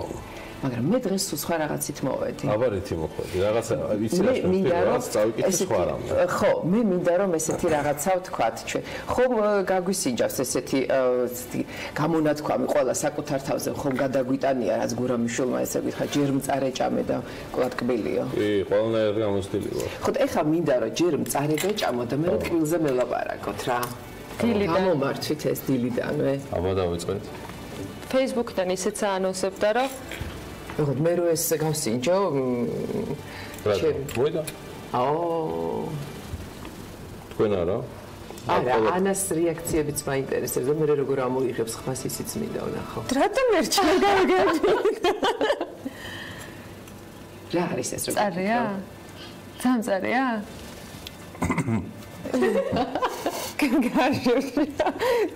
ფირველი მანჯულაძის მარტო უნდა დარჩეს სტუდიაში. აუ, საერთოდ ერთი-ორი ადამიანი მყავს, აი ამ სიამოვნებით. კი, არიან ადამიანები, ვინც ამას ესე ბოლომდე ამოჭამენ ხოლმე.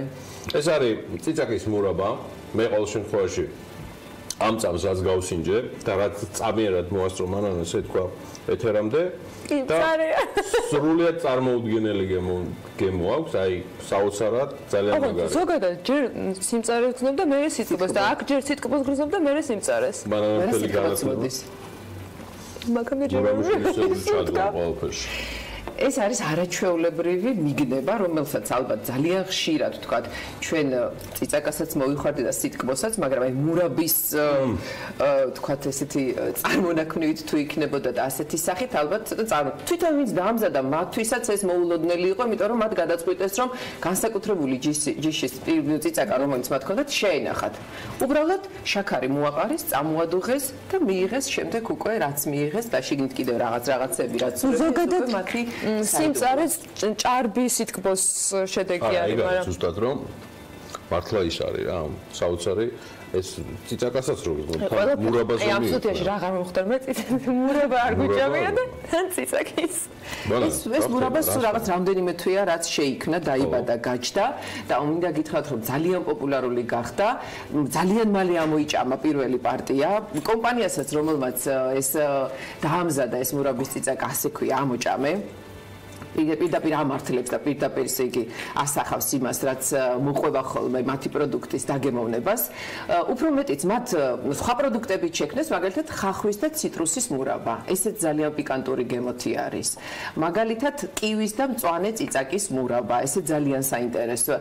ეხლა უკვე აი ტექნოლოგიურად ამუშავებენ შავი ნივრის ის მურაბას. ძალიან საინტერესოა.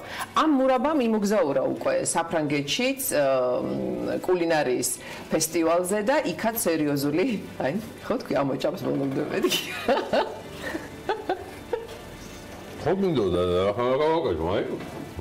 გიორგი მითხარი რომ კარგია. საინტერესოა. ერთი რომ მითხარი, რაც ახლა ჩამონათვალი გააკეთე, ამოჭამესი ყველგან არის ციცაკა მთავარი ინგრედიენტი? ჯერჯერობით კი. არა, ჯერჯერობით არა. ამ წუთში რაც. კი, ციცაკა არის მთავარი. ციცაკა საიდან გაჩნდა ზოგადად? ანუ აი ეს მოყავდათ, არანაირად. ეს სამი გოგო, რომელსაც ჩვენ დღეს გავიცნობთ, კულინარიის აკადემიის კურსდამთავრებულები არიან, ერთმანეთი გაიცნეს აქ, გაჩნდა საერთო ინტერესები, სხვა შეიძლება სულ სხვადასხვა პროფესიიდან მოსული ადამიანები არიან, გააერთიანა კულინარია.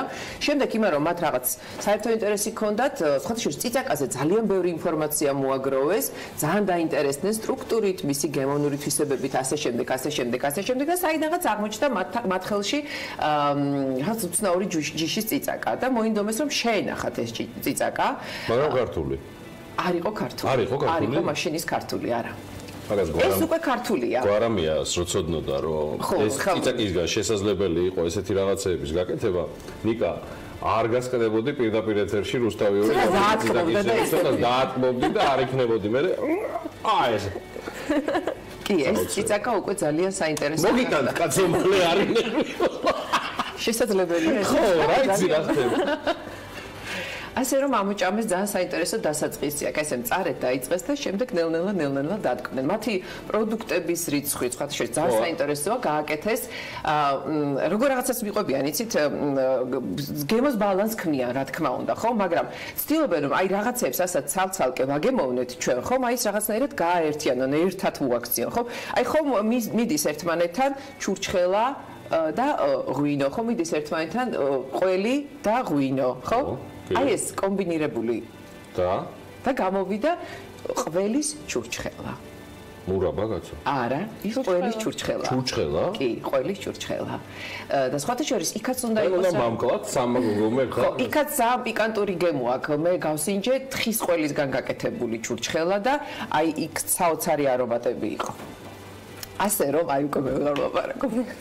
მისმენე, მე მაინტერესებს ეს რაღაც. დღეს მათ პროდუქტებში, აი მზა რაც არის, რასაც რითაც ამოჭამე გამოდის საზოგადოების წინაშე, მომავალი მომხმარებლების თუ არსებული მომხმარებლების წინაშე არის მურაბების რამდენიმე სახეობა. სამი სახეობა. ისეთი, რომელიც გაყიდვაშია. რომელიც გაყიდვაშია და ყველაფრის საწყისი არის ის ციცაკა და ამის გარდა და ამის გარდა მეოთხე სახეობაზეც მუშაობენ, ეს არის შავი ნივრის ციცაკა. ჯერ გვაქვს მარტო ეს სამი მურაბა. ჯერ გვაქვს ეს სამი მურაბა, კი ბატონო. ანუ ჯერ გაყიდვაში ჩურჩხელა არის უკვე გაყიდვა. ჩურჩხელა არის უკვე. ანუ ყველის ჩურჩხელა იყიდება. კი. ძაფით. ძაფით. ასე შეგვიძლია დააგემოვნოთ, ამოჭამო, გასინჯოთ კარგად, ბოლომდე ამოჭამოთ. მე მინდა გითხრათ, რომ არ ვიცი, პირდაპირ ეთერში მოაწყო, მანამ დააბრუნა მთელი 2 წლის ნამუშევარზე, აი სრული ვენდეტა მოაწყო და მოვიდა ესეც არაჩვეულებრივი სიურპრიზით. მე მინდა გითხრათ, რომ წარმოუდგენელია, რომ გაძღეთ. ეს არ არის კლასიკური სახეობა. არა, ეს არ არის და ის ზუსტად ეგ უნდა მეთქვა, ეს არ არის მართლა მურაბა, ეს რაღაც კიდევ სხვა არის. ეს არაჩვეულებრივი საქმაზია, სხვათა შორის, გოგონა მას ცადეს და გააკეთეს. კი. ვისაც ხარე უყვარს, შეუძლია პირდაპირ ხარეთთან მიიწვას. ძალიან საინტერესოა ყველის დაფასთან ერთად, ძალიან საინტერესოა როგორც საქმაზე, იმიტომ რომ ხორცეული ძალიან კარგად მზადდება ამასთან ერთად. გამოგდელოთ კავშირი. დავიწყოთ სიუჟეტი ვნახოთ არაჩვეულებრივი ქალბატონების გოგოების ტრიუმვირატზე, რომლებიც ისეთ რამეს ქმნიან, რომელსაც ვერ გაწყებით, ვერ ამოჭამთ ბოლომდე, მაგრამ ამოჭამე. მანა მანჯგალაძის მორიგი საქმიანები.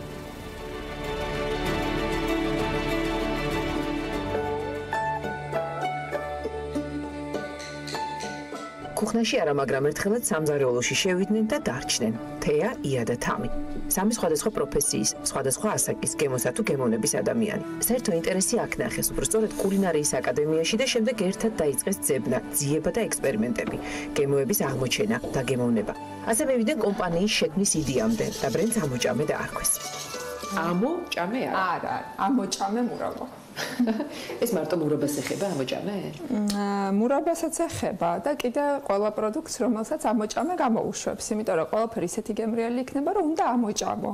მოულოდნელად შეიქმნა ამოჭამეს პირველი პროდუქტი. სხვა რამეს გეგმავდა და სხვა რამ გამოვიდა. შედეგი კი საუკეთესო აღმოჩნდა. ქონდა უცხო ჯიშის ციცაკა, გვინდოდა მის შენახვა, დავაყარეთ შაქარი, წამოვადუღეთ, გავსინჯეთ და გემრიელი იყო. მერე უკვე ერთ-ერთ ფესტივალზე, ზუგდიდში ტარდებოდა აჯიკის ფესტივალი და იქ გავაკეთეთ ესე ის, იქაც ისე, შემთხვევით. და ის მხევა აღფრთოვანება გამოიწვია ზუგდიდში, ზუგდიდელებისგან. ასე გაჩნდა პირველი პროდუქტი ამოჭამესგან, ციცაკის მურაბა. შემდეგ იყო გურული კივის და მწვანე ციცაკის მურაბა, ხახვის და ციტრუსის მურაბა. არასტანდარტულ გემოებში მთავარი გემოს დაბალანსება. ეს დაწერილი და დაუწერელი კანონია კულინარიაში, რომელსაც ისინი იცავენ. მერე წამოვიდა ხახვი, იმიტომ რომ ძალიან გვიყვარს ხახვი. მერე კივის სეზონი მოვიდა და გურული კივი ჩამოვიტანეთ, ჩამოვაბრძანეთ და კივს უკვე ავაცხარეთ. ეს არის კივის და მწვანე ციცაკის მურაბა. ავაცხარეთ და ესეც საინტერესო საქმაზია. თუმცა არც ერთი არ არის კლასიკური გაგების მურაბა. ცხარეს მოყვარულებს, რა თქმა უნდა, მათი მირთვევა პირდაპირ შეუძლიათ. იდეალურია ღვინოსთან, ყველის დაფებზე, ხორცეული შესანელებლად და როგორც აღმოჩნდა ტორტებშიც, მაგალითად შოკოლადის ტორტში. ციცაკის მურაბამ ამოჭამეს გზა გაუხსნა. მოთხოვნა გაჩნდა და გოგოებმა ტექნოლოგიური დახვეწა დამუშავება დაიწყეს. პირველი ქილად ჩამოასხეს გასაყიდად და მაღაზიებსა და რესტორნებში შეიტანეს. მარტო ციცაკის მურაბის გაყიდვებმა 4 თვეში 1000 ქილას გადააჭარბა. ესეთ ნივთიერებას შეიცავს წიწაკა, რომელიც ლორწოვანზე მოხვედრისას გამოყავს პირდაპირ ენდორფინებს ორგანიზმში, რაც ბედნიერების ჰორმონს და ჩვენი ფესტივალებზე რო გაქონდა ჩვენი მურაბა და რო სინჯავდნენ, ხო აი უცებ სახე ეხიმებათ, ნათელი უხდებათ და ეთყობა მაინც აქვს ეს მომენტი არის. მიდგომა ასეთი აქვს იწყებენ პროდუქტის შესწავლას, დამუშავებას, მისი რესურსის მთლიანად გამოყენებას სხვადასხვა მიმართულებით. სხვადასხვა ინგრედიენტებთან ერთად ქმნიან გემოს ახალ სინთეზს. ასე მივიდნენ ყველის ჩურჩხელამდეც.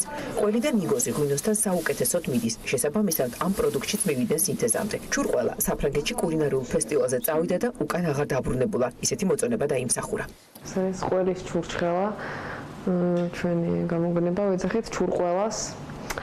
ამ გემომდე მივედით, საერთოდ იდეამდე მივედით იმის გამო, რომ რაღაც ეს მიმართულება გვაქვს, რაღაც ერთ პროდუქტს რომ მავიღებთ, ვცდილობთ რომ ყველა ფერი რაც მას უხდება, რაღაც ერთად გავაერთიანოთ და სადაც იყო ნიგოზი, იქ იყო ყველი, ერთად ძალიან ისეთი ერთად არის ძალიან გემრიელი და ცნობილი ეს თქვათ შერწყმა. ამიტომ რაღაც ბევრი წვალების შედეგად მივედით ამ პროდუქტამდე. შემდეგი გემო ისევ მურაბას, მაგრამ ამჯერად ნიორს უკავშირდება. შავი ნივრის მურაბა. ამ კონდიციამდე ნიორი სპეციალური ტექნოლოგიით მიდის. საუკეთესო გემონურ თვისებებს ავლენს. ეს არის შავი ნიორი. ეს არის სპეციალური მეთოდით ძალიან ნელა კარამელიზირებული ნიორი. და ეს ყველა შაქარი, რომელსაც ის შეიცავს, ეს ნელა კარამელიზდება და იღებთ ამ ფერს და ზოგადად სარგებლობითაც ყველა ეს სასარგებლო თვისებებითაც გაცილებით უკეთესია. უფრო მეტ ანტიოქსიდანტს შეიცავს და ცუდ ქოლესტერინისთვის რაღაც კარგია და ბევრი დადებითი თვისება აქვს. ისე მოხდა, რომ სამივესთან კულინარიას სიამონება და თავისუფლება აღმოჩნდა. აქ არ არსებობს საზღვრები, უდმივად სიახლეებია და მრავალფეროვნების გამო არასდროს წინდებათ. თეა კულინარიაში ფსიქოლოგიიდან მოვიდა, საერთაშორისო ურთიერთობების მაგისტრატმა საოჯახო ბიზნესზეც უარი თქვა და მთლიანად კულინარიაში გადმობარგდა. სხვა სამსახურებისგან განსხვავებით, აქ თავისი საქმე აღმოაჩინა. იამ სიამონებამ, თამემ სრული თავისუფლება იპოვა. ამ წუთას ვფიქრობ, რომ მივედი ზუსტად იქ, სადაც უნდა მივსულიყავი და ძალიან ბედნიერად გრძნობ თავს. ეს არ არის სამუშაო, არ მეზარება, ამის კეთება პირიქით, ეს რაღაცნაირად ენერგიით მუხტავს და აღმაფრთოვანებს ეს საქმე. თავისუფალი ხარ, ახალ რაღაცებს სინჯავ. მით უმეტეს თუ მოგზაურობ, კიდევ უფრო გაინტერესებს ხო რაღაც უცხო ქვეყნის სამზარეულო სხვა არის და გინდა რომ შენც იცოდე, არ ვიძაბები, ეგრე არ ვიღლები, რაც არ წუწუნებ ამასთან დაკავშირებით. კი, ეგ არის. საზღვარი ვერ ვხედავთ ვერც ერთი ჩვენში და ნოლს, რავი, ძალიან ინტერესია პირველ რიგში. საფრანგეთში კულინარიის ფესტივალზე მოგზაურობა მათ მეტი დამაჯერებლობა მისცა. ის რომ რასაც აკეთებენ, მართლა საინტერესოა, მართლა სიახლეა. პირველი შეთავაზებაც მიიღეს. წიწაკის მურამამ შესაძლოა მალე გადადგას პირველი ნაბიჯი საზღვრებს გარეთ. შემდეგი ნაბიჯი უკვე რესტორანია. შემოთავაზებაც არსებობს. ფიქრობენ კონცეფციასა და იდეების კორიანტელის დალაგებაზე. თავარია რომ საყვარელ და საინტერესო საქმეს, რომელსაც უკვე კუთვნილებითი ფორმა მისცეს, მიაგნეს. ამოჭამენ პროგრამა მინიმუმი უკვე შეასრულა. ბრენდი ცნობადობა უკვე არსებობს. არსებობს დობაც, რომელიც მათსა და მსურველებს შორის გაჩნდა. კომპანია ახლა უკვე პროგრამა მაქსიმუმზე გადადის. ესე გამოვიდა, რომ სასწორზე პროფესიები, სამსახურები და კულინარია დადეს. ამ უკანასკნელმა კი ყველაფერი გადაწყვეტა.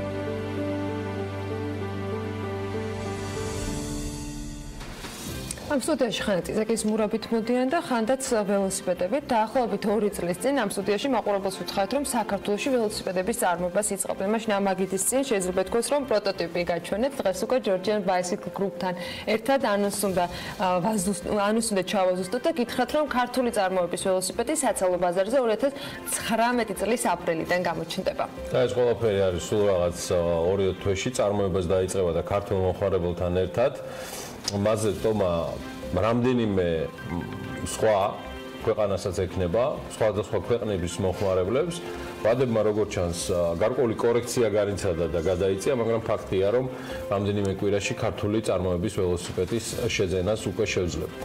ხო და ნუ არ გადავდებთ, გადავიდეთ საქმეზე. ბექა კიკნაველიძე, Georgian Bicycle Group-ის დამფუძნებელი, მმართველი პარტნიორი არის ჩვენთან ერთად. იმას მივესალმებით. დილა მშვიდობებით. მოგესალმებით.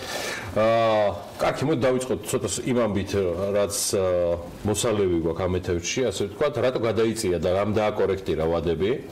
რა გამოწვევების ან შესაძლო პრობლემების წინაშე დადგა ჯგუფი, მას შემდეგ რაც თქვენ დაანონსეთ ეს იდეა?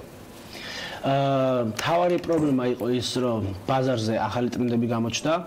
შესაბამისად ვიფიქრეთ, რომ მოდი ეს ტრენდები ჯერ დავხვეწოთ, გავითავისოთ და ასე ვთქვათ, ჩვენ ტექნოლოგიურ ინოვაციასაც დავურთოთ თან, რადგანაც მიგვიღო საბოლოო პროდუქტი უფრო საინტერესო არა მარტო ქართველი მომხმარებლებისთვის, არამედ როგორც ვთქვით, დანია, ფინეთი დაინტერესებულია ჩვენი ველოსიპედებით და შესაბამისად ვამჯობინეთ ცოტა პაუზა, მაგრამ პაუზა, რომელიც ლაბორატორიაში და ასე ვთქვათ, სამუშაო პროცესში გადაიზრდებოდა და ვიმუშავდით მოდელებზე.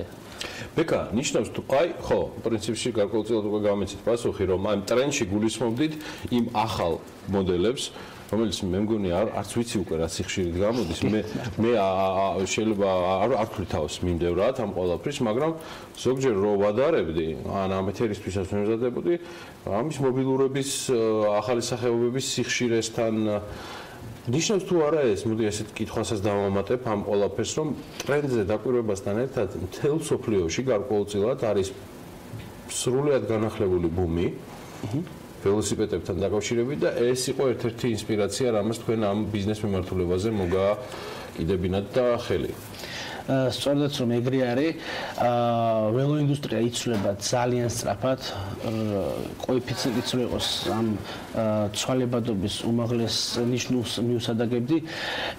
სულ არის სამი ტრენდი დღეს აქტიური, ეს არის ჩვეულებრივი ველოსიპედები, რომელშიც არის სამთო ველოსიპედი, საგზატკეცილო და ასე შემდეგ, მაგრამ მეორე მსხვილი და საინტერესო ინდუსტრია ეს არის ელექტროველოსიპედები, სრულიად განსხვავებული ტექნოლოგიები გამოიყენება, ძრავები ბატარეები და ასე შემდეგ და მესამე არის უკვე კარგო ბაიქს, ანუ ველოსიპედები, რომლებიცაც გადააქვთ ტვირთი ან თუნდაც საწვავი და ეს ყველა ველოსიპედი ელექტროველოსიპედების ძრავის და კონცეფციის საშუალებით იწყება და ასევე ჩვეულებრივი მექანიკური ველოსიპედების საშუალებით. დღეს თავარი გამოწვევა ბაზრის ჩელენჯი ეგრეთ წოდებული არის კარგო ელექტროველოსიპედები, კარგო ბაიქს. მაგრამ ის რომ თქვა ჩვენ რომ აუზავეთ, იმიტომ რომ კარგო ბაიკების დამზადებაც გვინდა და ამიტომ მუშაობთ ამაზე, იმიტომ რომ იმობილიტიდან მომავალი დაფუძნებულია თავისთავად ეკოლოგიურ მასშტაბზე. რა გჭირდებათ ამისთვის? უბრალოდ ინვესტიცია საჭირო თუ ქართული ბაზრისთვის რთული არის ყველა იმ საჭირო, თქვათ, ტექნოლოგიის გამოყენება, რაც ამ კარგო ბაიქს ჭირდება? ანუ რა გიქმნით პრობლემას? პრობლემას არ ვიტყოდი, ანუ ესეთი დიდი დაბრკოლება შეიძლება იყოს ინდუსტრიული დიზაინერების და ინჟინერების ნაკლებობა ბაზარზე, ანუ სუბსტიტუტი არის ხოლმე, როდესაც ჩვენ უნდა მიმართოთ ისევ გერმანულ პარტნიორებს და ან თუნდაც ბერლინის ინდუსტრიული სკოლის სტუდენტებს, წარჩინებულ სტუდენტებს, რომელთაც სულ ჩვენთან თანამშრომლობა ხოლმე და ეს რომ იყოს აქ, უფრო პროცესები უფრო მალე და უფრო ჩქარა წარიმართებოდა. მეორე იქნება ფინანსური მხარე, მაგრამ ფინანსები ამ შემთხვევაში ძალიან დიდ როლს არ ასრულებს დაბრკოლების ჭრილში, რომ გავსაზღვროთ. კარგი, ესეთი რაღაცა თემა მაქვს კიდევ, როგორ გაიყიდება ველოსიპედები, ანუ ეს ფორმა და მოდელი თუ არის უკვე ჩამოყალიბებული და პრინციპში ებმის ბექა ამ თემას. თვეში რამდენი ველოსიპედის აწყობა მოგიწევთ და შესაბამისად გასაყიდად როგორც ქართული მოდელის გაშვება. კი. როდესაც წარმოებას იწყებ, წარმოება ეს არ არის საცალო გაყიდვები, ეს უკვე არის თავისთავად სხვა საბითუმო კორექციისკენ მიმართული, მაგრამ ტრენდები აქაც იცვლება, რადგან B2B ბიზნესი გადაიქცა B2C-ით, ანუ ეს არის რომ პირდაპირ ქარხანამ უნდა მიაწოდოს გლობალურად მომხმარებელს პირდაპირ დაირექტად. ეს ტრენდი ძალიან ბევრ ბრენდს მოედო სამწუხაროდ თუ საბედნიეროდ ეს არის რეალობა. გერმანულმა ბრენდმა დაიწყო სხვათა შორის ამ კონცეფციის გაზიარება, დისტრიბუტორები და დილერების ჯგუფები სადღაც ამოიღეს მიწოდების ჯაჭვიდან და შესაბამისად ისინი გადაიქცნენ უბრალოდ მომსახურების მიწოდებლად, რომ აუწონონ და დაურეგულირონ გარკვეული ველოსიპედები, მაგრამ მიწოდების ჯაჭვი პირდაპირ ქარხანა და მომხმარებელი. ჩვენი მიდგომაც არის ზუსტად რომ ეს დააჩქარებს პროცესებს. ძალიან კარგი იქნება. მომხმარებელი მარტივად შეძლებს ონლაინ შევიდეს ჩვენ საიტზე, ნებისმიერი წერტილიდან თუ ელონ მასკი მარსზე კოლონიზაციას გაკეთებს, მარსიდან შეიძლება ინტერნეტით გაიყვანონ. კი, ეგ იქნება, ხო. თავი ქართული ინტერნეტ მიწოდებლები არ იყვნენ იქათორი დანარჩენსა. მეორეს მხრივ თქვენთვის ხა გერმანული ბრენდებისათვის, რომლებიც უკვე საკმაოდ მსხვილ კომპანიებს წარმოადგენენ, ეს იყოს მარტივად. თქვენ რამდენად როცა ეხლა უნდა მოიკიდოთ ფეხი ბაზარზე, რამდენად გაგიზრდით ხარჯებს, ან გაგირთულებთ, რომ იყოთ უშუალო კონტაქტში იმ ადამიანებთან, ვინც პოტენციურად არიან თქვენი კლიენტები? მე მგონია, რომ საქართველოს ძალიან მალე გახდება რეგიონის ჰაბი სატრანსპორტო კუთხით, მიწოდების კუთხით ჩვენ დიდი პოტენციალი გვაქვს. შესაბამისად, ეგ არ იქნება ხარჯთ არ გაგიზრდით, ანუ და არც ყოველს არ გაუზრდის ფას. არანაირად არ გაუზრდის, რადგან მომხმარებელი შევა მარტივად ვებ პლატფორმაზე, თვითონ აწყობს ველოსიპედს, როგორი სპეციფიკაციით, როგორი ფერით მოუნდება, როგორი ზომით და გაბარიტებით და ზუსტად ის ველოსიპედი მივა მას სახლში, საქართველოს შემთხვევაში 3-5 სამუშაო დღეში, ხოლო ევროპის შემთხვევაში დაემატება. ხო, აი მაგალითად რაღაც ქართული პროდუქციის მწარმოებლები ამ სტუდიაში სამობენ რომ შეუძლიათ რომ პოსტით გააგზავნონ, შეფუთვა გააკეთონ, შემდეგ ველოსიპედს ასე ვერ გააგზავნონ, ალბათ ხო? ჩვენ მქონია პრაქტიკა, რატო ვამობ ესე ამაყად, ჩვენ მქონია პრაქტიკა, როდესაც ქონდა რაღაც იმპორტირებული ველოსიპედები ჩვენ მაღაზიაში, ასე ვთქვათ, საერთაშორისო ბაზარზე ის კონკრეტული მოდელი იმ კონკრეტულ დროს არ იყო არსად. შესაბამისად, მოთხოვნა გაჩნდა და რატომაც არა ვცადეთ. თან ასე ვთქვათ, ცდის მომენტიც მოგვეწონა. იყო ისეთი წარმომადგენლები სატრანსპორტო კუთხით, რომელმაც მიაწოდეს თავზიანებლად, დროულად და ხარჯ-ეფექტურად და რატომაც არა. კარგი. რომელ ხო, აი ექსპორტი, ხო, რა ბრძანა, იმიტომ რომ ერთი კითხვა არის, ექსპორტთან დაკავშირებით მინდა ეს იყოს აპოგეა ამ საუბრის. ხო, იმიტომ რომ ინტერნეტით სტომა შეიძლება ნებისმიერ ადამიანს კონდეს, ხო, როცა ონლაინ არის შესაძლებელი, მაგრამ არის თორე ის ქვეყნების ჩამონათვალი, რომელსაც განსაკუთრებულად, თქვათ, გამოყოფთ, რომ სასტარტო პირობებში შეთავაზება იქნება მათთვის და იგივე თუნდაც დელივერის შემთხვევაში მათთან გაქვთ კომუნიკაცია აწყობილი. რომელ ქვეყნებში აპირებთ გასვლას და ეს აპრილიდანვე შესაძლებელია თუ კიდევ რაღაც პერიოდი დაგჭირდებათ, რომ ამაზე მოერგოთ. ისევ ტრენდებს დავბრუნდები, ზოგადად ნებისმიერ ტრენდი ინდუსტრიის მიმართულებით მოდის დანია, ფინეთი, ჰოლანდი, აი ამ ქვეყნებიდან. შესაბამისად, ჩვენ არ ვიცი ეს გათვლას დავარქვათ თუ უბრალოდ შემთხვევით მოხდა, დაინტერესდა დანიის მხარე და ფინეთის მხარე ძალიან ჩვენი ველოსიპედების თანამშრომლობით, უბრალოდ ცდის შემთხვევაში. ამიტომ რა მიიქცია ინოვაციურობა, აი ხო. ის ანალიზი როდესაც ჩავატარეთ რა ინტერესებს ამ მომწოდებას, მივხვდით რომ ინოვაციურობა ინტერესებს და უნიკალურობა სხვა ბრენდებთან შედარებით. ფასი იმ შემთხვევაში არ იყო პრიორიტეტული. ჩვენ ბაზარზე ფას დიდი მნიშვნელობა აქვს. ამიტომ პირველი ცდა იქნება დანია, ფინეთი და სკანდინავიის ქვეყნები, შესაბამისად თუ იქ გაამართლებს ეს მოდელი იმას ნიშნავს, რომ გერმანიის ბაზარიც უკვე ნიშნავს კის. თუ გერმანიის ბაზარი ნიშნავს კის, ანუ სოფლიო ბაზარიც გენება კის. ეს არის მარტივი ევროპული ბაზარი მithumetes ძალიან საინტერესო და მნიშვნელოვანი. მე წარმატებას გისურვებ და უკვე კონკრეტულ სტატისტიკასთან დაკავშირებით რა ტემპს აკრებს ჯორჯიან ბაისკ კლუბი და როგორ მოთხოვნა იქნება ამასაც აუცილებლად ჩვენს მოყვებას გავაცნობთ. მადლობა სტუმრებისთვის ბექა კიკნაველიძეს ჯორჯიან ბაისკ კლუბის დამფუძნებელს წარმატებები მასთან ინტერვიუს სულ რამდენიმე წუთში ვიდეო ვერსიას უკვე ნახავთ BMG-ზე და ასევე ძალიან ბევრი საინტერესო ახალი ამბავიც გამოდნება ამ ყველაფრიდან, რომელთაც დარწმუნებული ვარ, უმალ და სხარტად დაკავდება სალომე ჭიპაშვილი. კარგი, გავდივართ რეკლამაზე და მალე გიბრუნდებით. ამინდის პროგნოზის სპონსორია დეველოპერული კომპანია ორიონ ჯგუფი.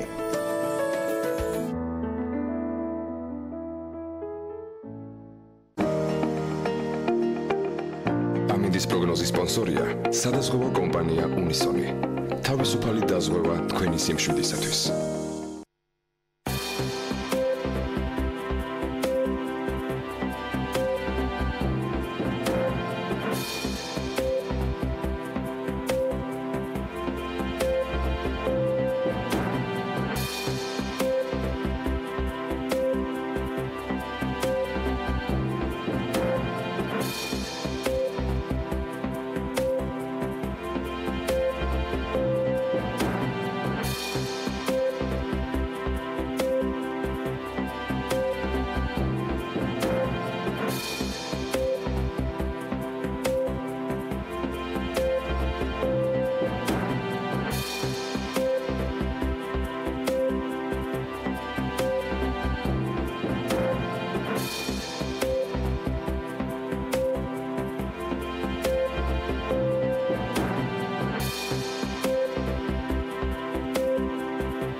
ამინდის პროგნოზის სპონსორია დეველოპერული კომპანია ორიონ ჯგუფი.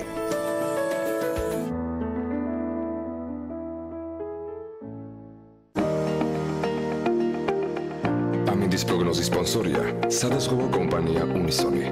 თავისუფალი დაზღვევა თქვენი სიმშვიდისათვის.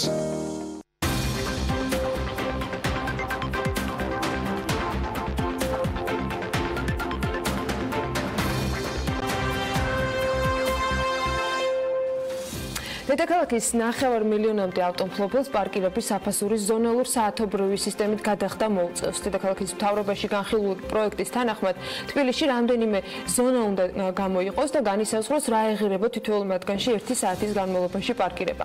ეს ფასები ჯერ არ ვიცით. ამასთან გუშინ გავიგეთ ის, რომ ავტომობილებს ექნებათ შესაძლებლობა დღის განმავლობაში 4ჯერ უფასო 15 წუთით გააჩერონ, რა პერიოდის განმავლობაშიც ისინი ნებისმიერ საპარკინგო პუნქტებში შეძლებენ, რომ ავტომობილი ფასის გადახდის გარეშე განათავსონ. ირაკლი როსტომაშვილთან მენეჯმენტთა ასოციაციის თავმჯდომარესთან განვაგრძობთ ამ თემაზე საუბარს.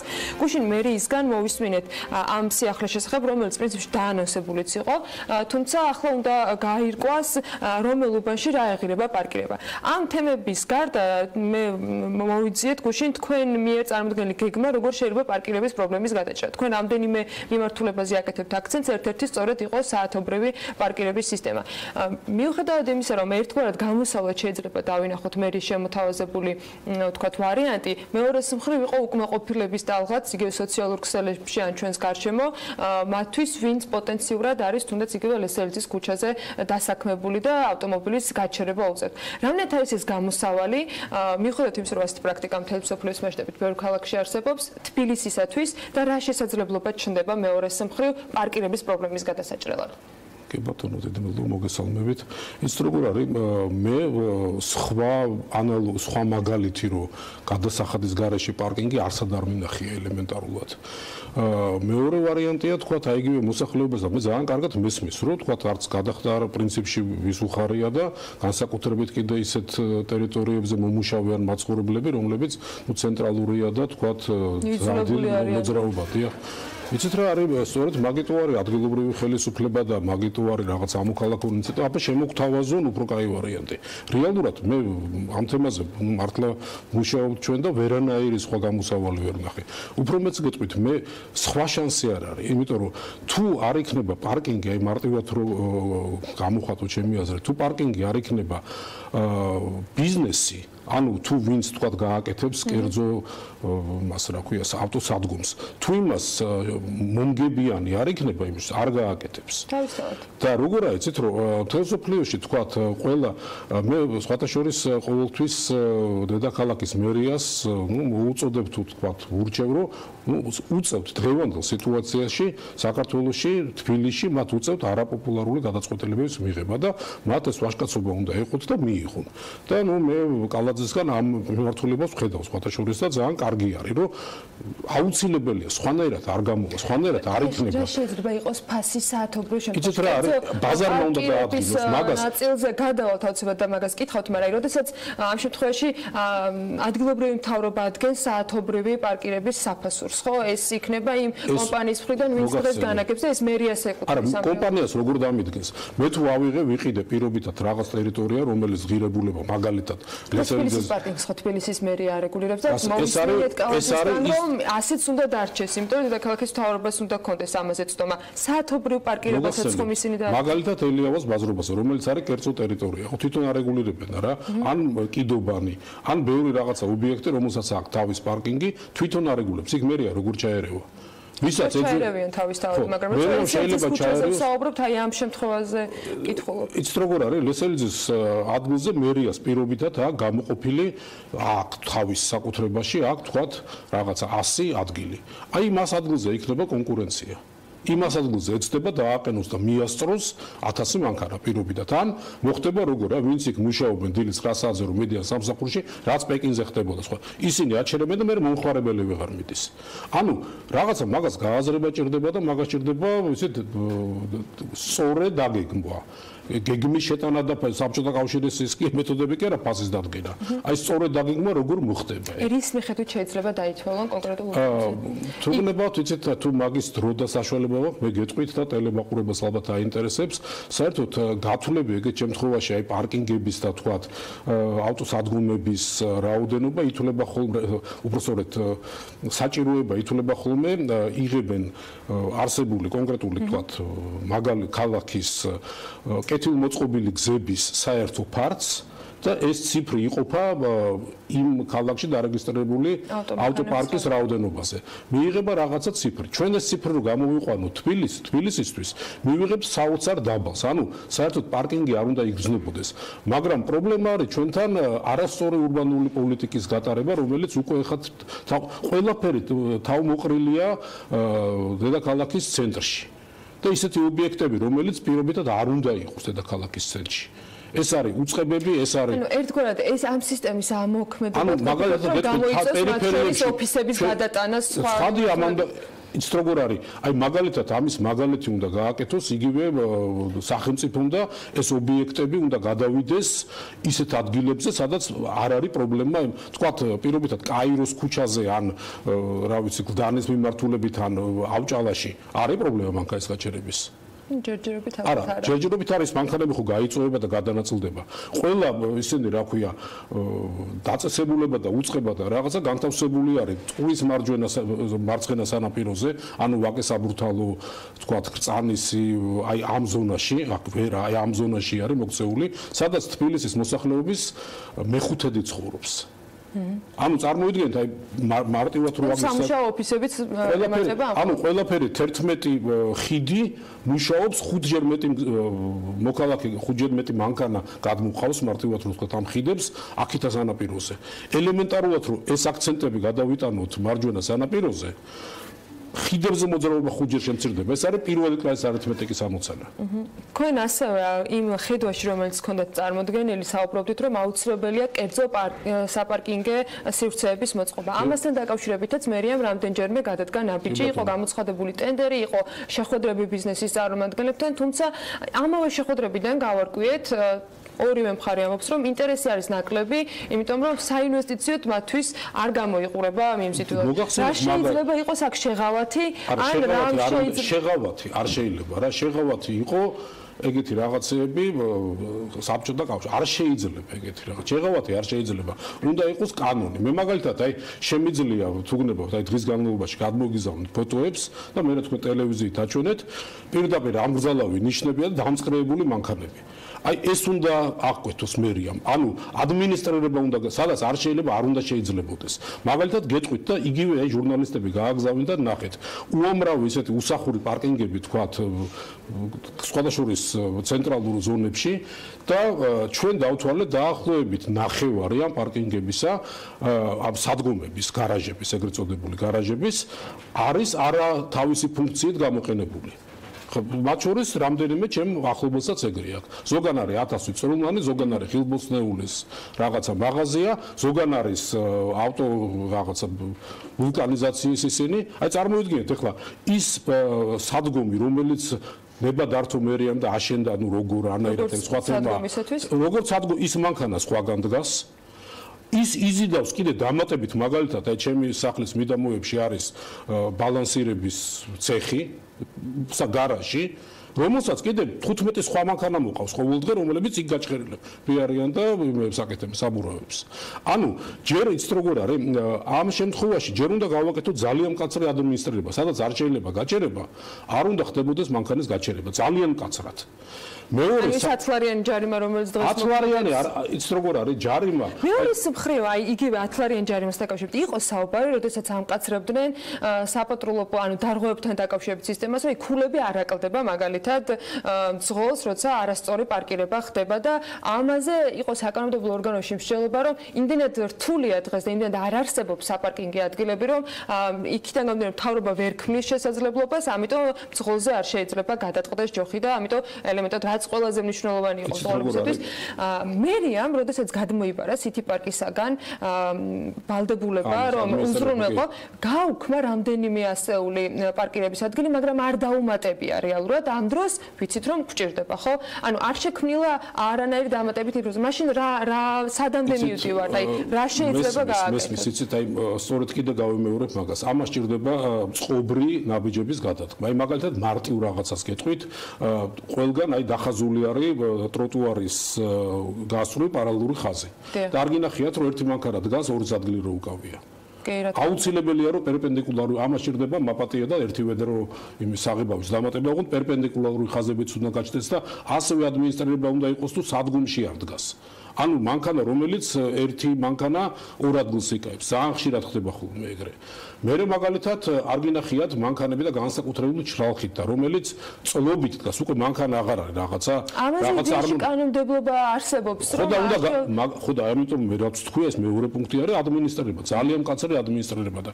ჩვენგან ესე ხშირად ეს საბჭოთა იმითი მენტალი და გადმონაშთე რომ აი ხელფასი არა გვაქვს რა ხელფასი იმიტომ რომ ჯარიმა იხადო არ დაარღვიო და არ გადაიხდი ხო აი ლოგიკა თითქოს ადამიანები იძახიან რომ აი ჩვენ რო ხელფასი გქონდეს ამ ხელახ ჯარიმა რო არის პატარა ხელფასი გვაქვს არ დაარღვიო და არ გადაიხდი მაგ ლოგიკით მაშინ შვეიცარიაში უნდა ხოცავდნენ ხალხი ერთმანეთს იმ ხელფასები აქვს ხო არ არის რა საერთოდ აზროვნების ძალიან არასწორი დეფიციტია და აი ამ წყობ ნაბიჯებში მე მგონია რომ ძალიან მნიშვნელოვანი არის ამ თემაზე დიალოგი და სხვათა შორის სკოლიდან ამის დაწყება აი ამ ანუ რეალურად რამდენიმე მიმართულებით ჭირდება კიდე დამატებით მერიას მუშაობა მადლობა ბატონო ირაკლი როსტომაშვილი მენეჯერთა ასოციაციის თავმჯდომარე უცნობრობდა საქმიანი დილის ეთერში ნამდვილად საინტერესო იქნება მერის გადაწყვეტა ყველა იმ გამოწვევასთან დაკავშირებით რომელსაც თავად ასახელებენ და უახლოეს მომავალში გვეცოდინება რა ეღირება ამ ზონების მიხედვით პარკირება დედაქალაქში კიდევ ერთ თემაზე უნდა ვისაუბროთ ახლა ბოლო 2 წლის განმავლობაში საქართველოს მთავრობამ სახელმწიფო რეგულაციებისა და ახალი შეზღუდვების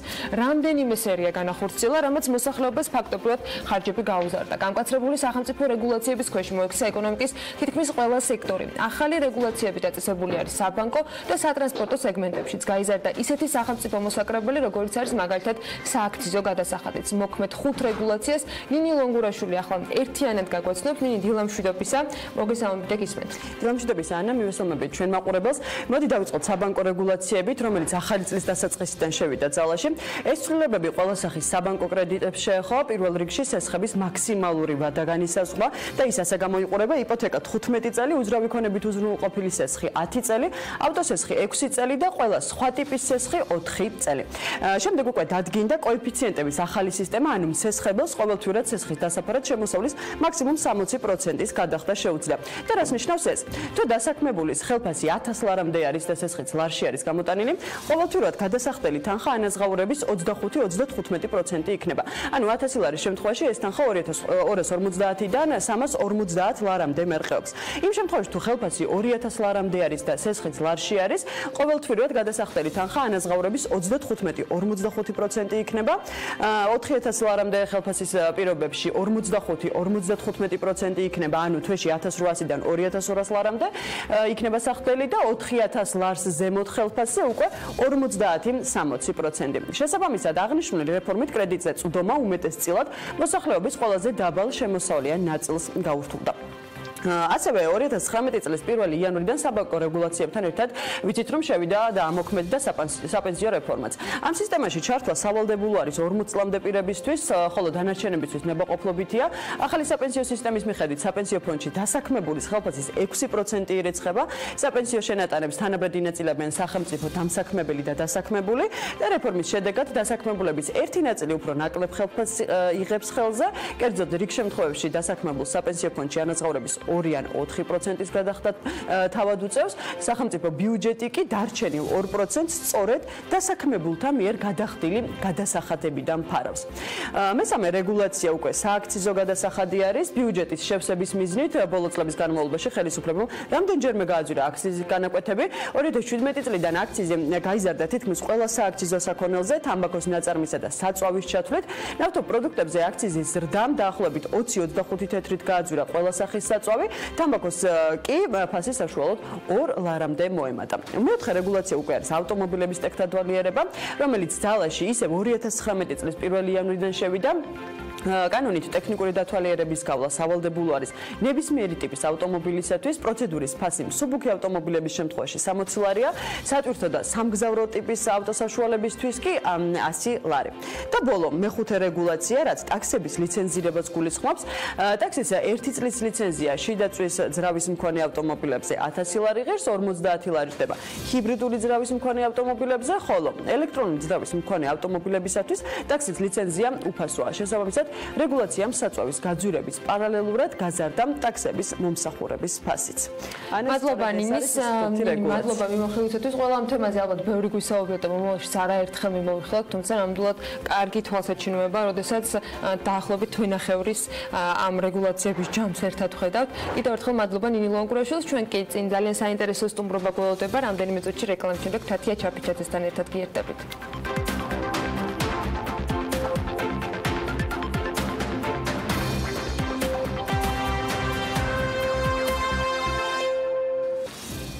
დაბრუნდით საქმიანი დილის ეთერში, ბექა ბაციკაძე და თათია ჩაფიჩაძე შემოგვიერთდნენ და ძალიან საინტერესო სტუმარს უნდა უმასპინძლოთ. დილამშვიდობის სკოლის გამოსაშვები გამოცდების გაუქმების შემდეგ აქცენტი მე-6 და მე-10 კლასელების ეროვნულ შეფასებაზე გაკეთდება. 2020 წელს დამამთავრებელი კლასისთვის კი ახალი სასწავლო პროგრამა შედგება, რომელიც აბიტურიენტებს უმაღლესი სასწავლებლისთვის მოამზადებს. განათლების რეფორმის დეტალებზე უნდა გავაგრძელოთ საუბარი. თათია ჩაფიჩაძე ანა მახსენეულო გვერდება სტუდიაში, თემაზე სასაუბრო და ასევე ჩვენთან ერთად იმყოფება ირინე აბულაძე, განათლების, მეცნიერების, კულტურისა და სპორტის მინისტრის მოადგილე. დილამშვიდობის, მოგესალმებით. დილამშვიდობის, მოგესალმებით. მეც მოკლედ ძალიან აქტიურად და საინტერესოდ დაიწყო განათლების სამინისტრომ 2019 წელი. ბევრი წლის შემდეგ, ასე ვთქვათ, ვიხილეთ რაღაც კონკრეტული მიმართულებებით რეფორმების ჩამონათვალი, კონკრეტული გადაწყვეტილებები, თუმცა კითხვები მაინც ბევრია, ისეთ საკითხს უკავშირდება და ყველაზე მთავარი ერთ-ერთი, რაც პირველ რიგში მინდა რომ მკითხოთ, ეხება გამოცდებს, ვიცით რომ საატესტატო გამოცდები გაუქმდება და აღარ ექნებათ ვალდებულება მასწავლებლებს რომ ჩააბარონ და მაინტერესებს რა სისტემა შემოდის, რითი უნდა გაიზომოს სკოლებში ხარისხი. ერთ-ერთი მთავარი არგუმენტი, რაც კატის გამოცდების მოხსნის მიზეზი იყო ის რომ ხარისხი ვერ აიწია ამ წლების განმავლობაში სკოლებში. ეხლა რა მექანიზმის შემოღებას გეგმავთ, რა საფეხურებზე და როგორ გეგმავთ, ასე ვთქვათ, ამ ხარისხის აწევას? მოგესალმებით, დილამშვიდობის, დიდი მადლობა მოწვევისთვის. ცხადია, ჩვენ რამოდენიმე თვეა უკვე მთელი შემოდგომა წინა წლის, ასე ვთქვათ, დაგეგმვის პროცესში ვიყავით. გქონდა სამუშაოები სხვადასხვა სამინისტროებთან, ექსპერტებთან, ვაანალიზებდით ინფორმაციას, რომელიც სისტემაში უკვე თავმოყრილია წლებია და ერთ-ერთი ეხება ცხადია კატის გამოცდებს და მის ეფექტიანობას, ასე ვთქვათ. 2011 წლიდან იქნა კატის გამოცდები შემოღებული, როგორც ეგრეთ წოდებული კატის სკოლის დამამთავრებელი გამოცდები შემოღებული, როგორც იცით, მე-11 კლასში ბარდებოდა 4 გამოცდა, შემდეგ მე-12-შიც 4 გამოცდა. ჩვენ რაც ვნახეთ, ახლა ერთი საზოგადოება ვთანხმდებით ყველა იმაზე, რა თქმა უნდა, ექსპერტებიც, ჩვეულებრივი მოქალაქეებიც, რომ გამოცდები არ შეიძლება და ვერც ერთ სისტემაში ვერ იქნება სწავლების ხარისხის ამაღლების მექანიზმი, ხო? გამოცდამ უნდა გაზომოს რაღაც. ეხლა ამ კუთხით თუ შევხედავთ კატის გამოცდები რას ზომავდა, ხო? ესა თუ ის საგნები, რომელსაც მოსწავლეები დამამთავრებელ კლასებში აბარებდნენ, ისინი ცხადია ამ საგნების სწავლას, ამ დისციპლინებისას იწყებდნენ ზოგიერთს დაწყებითი საფეხურიდან და ზოგიერთს საბაზო საფეხურიდან, მაგალითად ქიმია, ფიზიკა, ბიოლოგია, რომელიც უკვე შესავალ ნაწილში, ასე ვთქვათ, მე-7 კლასიდან შედის. და ჩვენი ეროვნული სასწავლო გეგმა არის სწორედ იმ ტიპის, ასე ვთქვათ, მექანიზმი, რომელიც არის განვითარებაზე ორიენტირებული. ეს იმას ნიშნავს, რომ კომპეტენციის განვითარებაზე აქვს აქცენტი, ხო? მშობლების წუხილი, რაც გვესმის ახლა, რომ აი გამოცდის წინ მაინც გადაშალეს წიგნი. ჩვენ უნდა გვესმოდეს, რომ სინამდვილეში ეს არაფერს არ ნიშნავს. შესაძლებელია ამ მოსწავლეებს ჰქონდეთ ბევრად უფრო მეტი მიღწევები და ბევრად უფრო მეტად განვითარებული კომპეტენციები სხვადასხვა მიმართულებით, ვიდრე ის გამოცდა შეძლებდა რომ შეემოწმებინა. ნახეთ, მოსწავლეები წლიდან წლამდე ადასტურებდნენ, რომ დაძლიეს კონკრეტული საფეხური, ისინი გადიოდნენ შეფასებას სკოლის შიგნით, გამოცდებით, პროექტებით, შუალედური შეფასებებით, სემესტრული შეფასებებით, გადადიოდნენ კლასიდან კლასში და ბოლოს დახურულ ბოლოიანი კითხვების მეშვეობით, მოგეხსენებათ, რომ ასეთი იყო ეს ტესტი, რამოდენიმე კითხვის საფუძველზე ისინი ან იღებდნენ ატესტატს, ან არა. შესაბამისად, პრობლემა ის კი არ იყო, რომ ტესტი იყო თვითონ არარელევანტური, დაუშვათ იმ მთელი პროგრამის შეფასების. არამედ ყველაზე ცუდი, რაც მოხდა, არის ის, რომ მთელი ორიენტაცია საგაკვეთილო პროცესში მოხდა უკვე ტესტირებაზე, მომზადებაზე იმ კონკრეტული ტესტისთვის და ის, რაზეც თქვენ წინა რუბრიკაშიც გქონდათ საუბარი, რომ საზოგადოების თვითშეგნება, ასე ვთქვათ, სამოქალაქო თვითშეგნება ჩვენი საზოგადოების, ჩვენი მოსწავლეების მზაობა მომავალი ცხოვრებისთვის, რომ დაიცვან კანონი, რომ იყვნენ აქტიური მოქალაქეები, ცხოვრებისეული უნარჩვევები, როგორც ასეთი, რაც არის ძალიან მნიშვნელოვანი. რასაც გვესმის ეს ყველაფერი, რა იქნება, რასაც შესთავაზებთ და რითაც უფრო მეტად გაუმჯობესდება, რომელ ეტაპებზე იქნება, როდიდან ამოქმედდება და რა ტიპის სახეკანიზმია გამოცდების მოხსნა, პირველი არგუმენტი, ასე ვთქვათ, მნიშვნელოვანი მინდა კიდევ ერთხელ გავიმეორო, არის ის, რომ ჩვენ თუ გვინდა, რომ სასწავლო პროცესი დაუბრუნდეს ჩვეულ და უფრო მაღალი დონის, ასე ვთქვათ, სტანდარტებს, სადაც მასწავლებლები იმუშავებენ მოსწავლეებთან არა ტესტებზე, არამედ სხვადასხვა მრავალფეროვანი საშუალებებით, ამიტომაც მოვხსენით გამოცდები, რომ ახლა თუ გამოცდებით აფასებ მასწავლებლის ეფექტიანობას, ცხადია ორიენტირებული იქნება იქ. ამიტომ აქცენტი უნდა გაკეთდეს სკოლის შიდა შეფასებებზე, სკოლების დახვეწაზე და რაც მთავარია, განმავითარებელ შეფასებებზე ქვედა დონეზე. ჩვენ უნდა ვიცოდეთ ჯერ კიდევ დაწყებითი საფეხურიდან მოსწავლეებმა საფეხური დაასრულეს თუ არა იმ კომპეტენციებით, რომელსაც ითხოვს ეროვნული სასწავლო გეგმა. შესაბამისად, აქ არის საუბარი დაწყებით საფეხურზე და საბაზო საფეხურზე ამ ეტაპზე, იმიტომ რომ საბაზო საფეხური მოგეხსენებათ, სავალდებულო საბაზო საფეხური არის 9 წლის ჩათვლით დღესდღეობით და ჩვენ გვაქვს ინიციატივა, რომ ის გავზარდოთ 10 წლამდე. იმისათვის, რომ მოსწავლეებმა უფრო მეტი დრო გაატარონ ფორმალურ სივრცეში, იმიტომ რომ ჩვენ გვაქვს ძალიან დიდი ციფრები სკოლის მიტოვების, ასე ვთქვათ, მაჩვენებელი და ეს მოსწავლეები სრულად არც ასაკობრივად, არც აკადემიურად მზა არ არიან ცხოვრებისთვის და გადიან სისტემისთვის და არ მიდიან არც პროფესიულ განათლებაში და ვერც უმაღლეს განათლებაში და ჩვენ გვაქვს ათასობით, 10.000-ობით ჩვენი ახალგაზრდა, რომელიც არის 15-დან 25 წლამდე, რომელიც არ მონაწილეობს არც ერთ ფორმალურ სისტემაში. შესაბამისად, ერთი არის, რომ აიწევა მე-10 კლასამდე აკადემიური საბაზო განათლება და ამით სახელმწიფო იღებს მეტვალდებულებას იგივე დაფინანსების თუ ასე ვთქვათ იმ მოსწავლეების უზრუნველყოფით განათლებისთვის შემუშავდება მე-10 კლასის ბოლოს შეფასების სისტემა, რომელსაც ექნება საპროგნოზო განმავითარებელი ფუნქცია და მოსწავლისთვის და მშობლისთვის იქნება ძალიან კარგი საშუალება იმისთვის, რომ გადაწყვიტოს, რომელი სფერო აირჩიოს მომავალში, პროფესიულში გააგრძელოს სწავლა თუ უნივერსიტეტში და ასე შემდეგ, მაგრამ ეს შეფასება მე-10 კლასში დაგვიანებულია. თქვენ იცით, რომ საერთაშორისო შეფასებებში საქართველოს მონაწილეობს უკვე მრავალი წელია და მე-4 კლასელების შეფასებაც ხდება მათემატიკასა და წიგნიერებაში და მე-8 კლასელებისაც. ამიტომ მეორე ინიციატივა იქნება უკვე მე-6 კლასში დაწევა შეფასების სისტემის, იმისათვის, რომ მე-6 კლასი ძალიან მნიშვნელოვანი ტრანზიციული ასაკია, სადაც დაწყებითი საფეხურიდან მოსწავლეები გადადიან ასეთი მოდელი უწევდები, სადაც მე-6 კლასში ეს შეფასების სისტემა, რომ ბავშვებს რეალურად მე-6 კლასს ვინც ამთავრებს მათ აქვს განსაზღვრული უკვე მიმართულებები. გერმანიაში ცოტა მკაცრად არის ეს სისტემა, სადაც უკვე გაყოფა ხდება, ასე ვთქვათ, მიზნობრივად ისინი ირჩევენ ან პროფესიული მიმართულებით სწავლებას, ან უმაღლესის მიმართულებით სწავლებას.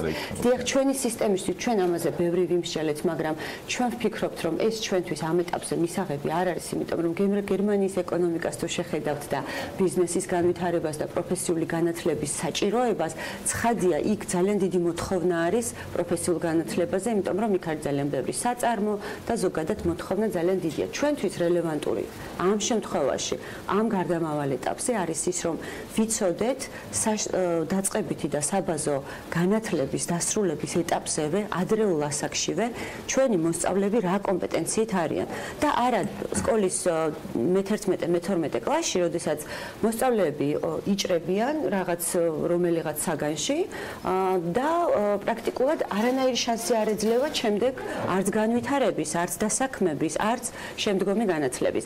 ეს იქნება ძალიან მნიშვნელოვანი ელემენტი შეფასების განვითარების ადრეულ ასაკშივე.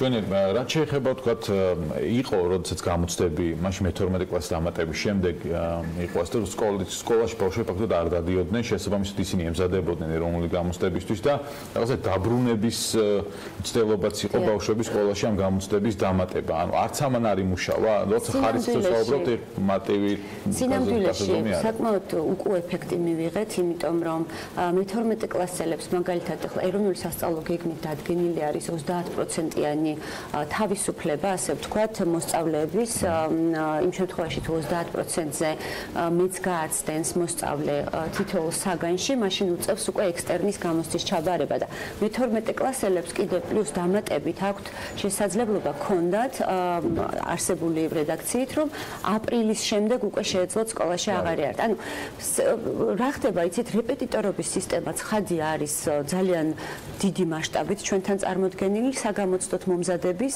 სკოლის დამამთავრებელი გამოცდებისთვის, მაგრამ როდესაც საზოგადოება საუბრობს, რომ ეს იმიტომ არის, რომ სკოლაშია დაბალი ხარისხი, თქვენ თუ ნახავთ სტატისტიკას და კვლევას, რომელიც ამ მიმართულებით ტარდება, ნახავთ, რომ ეს მასწავლებლები იგივე მასწავლებლები არიან, რომლებიც სკოლაში ასწავლიან.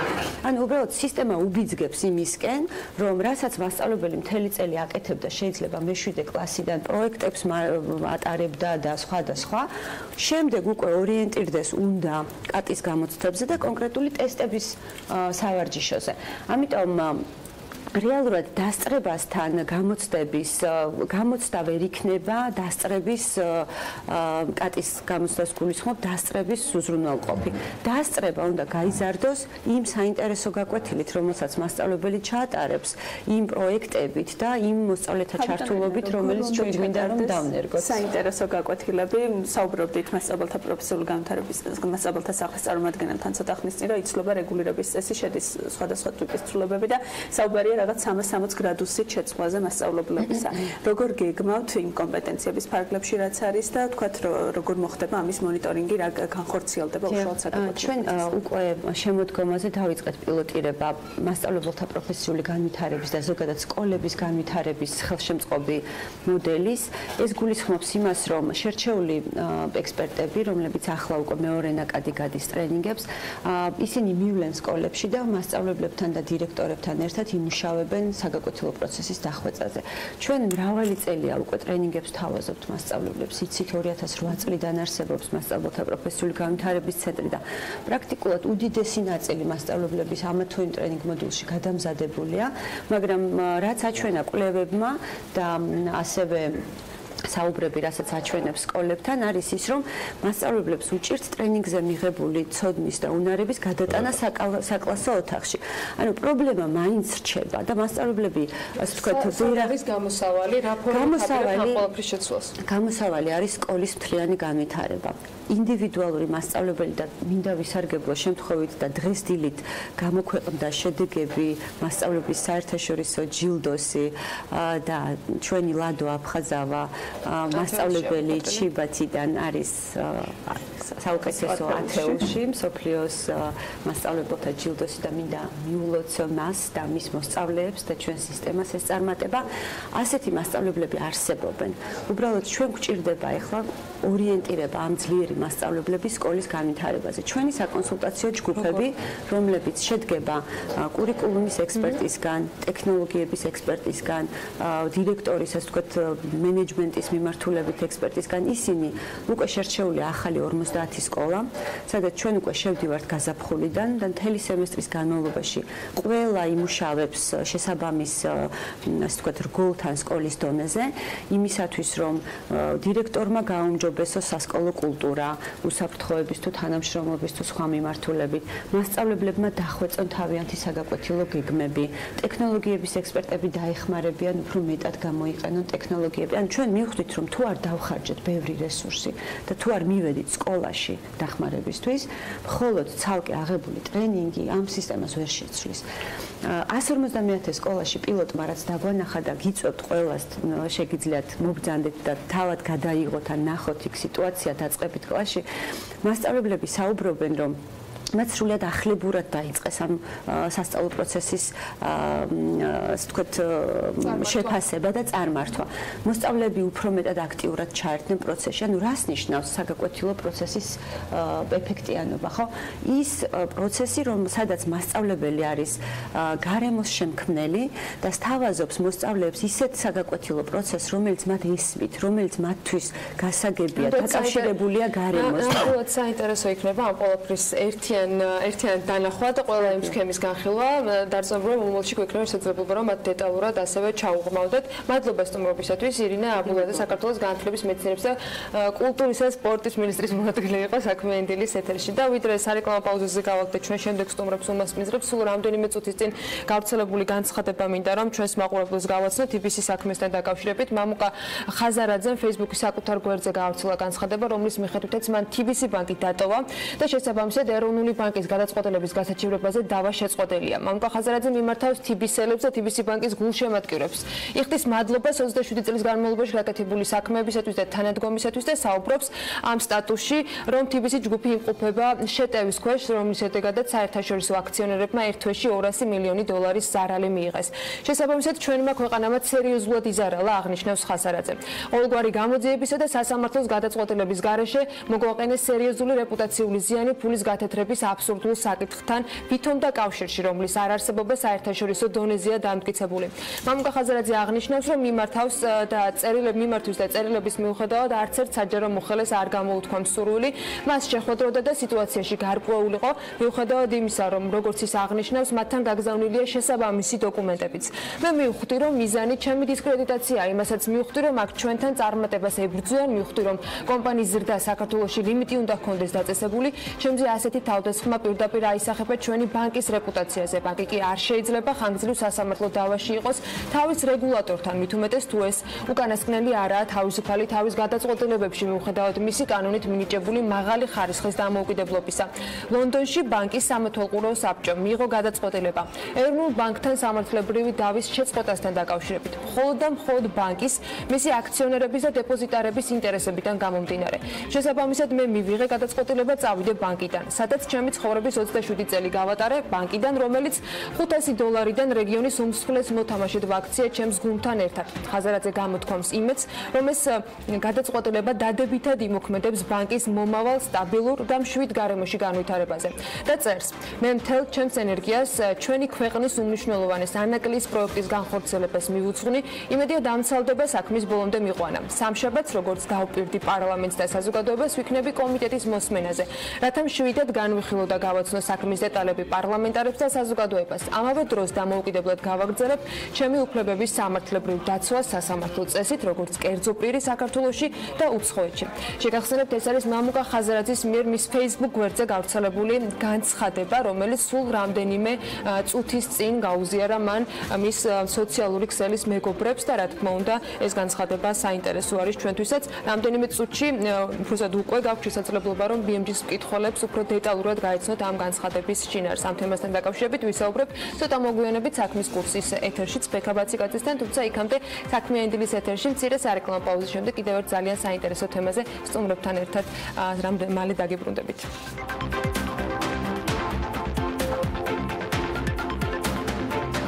შეიძლება თუ არა სახურავზე თხილამური ცრიალი ან თოვლის პოვნა ზაფხულში ისე რომ რამდენიმე 1000 მეტრის სიმაღლეზე ასვლა არ დაგჭირდეთ. პასუხი მარტივია. კი, და ძალიან მალე.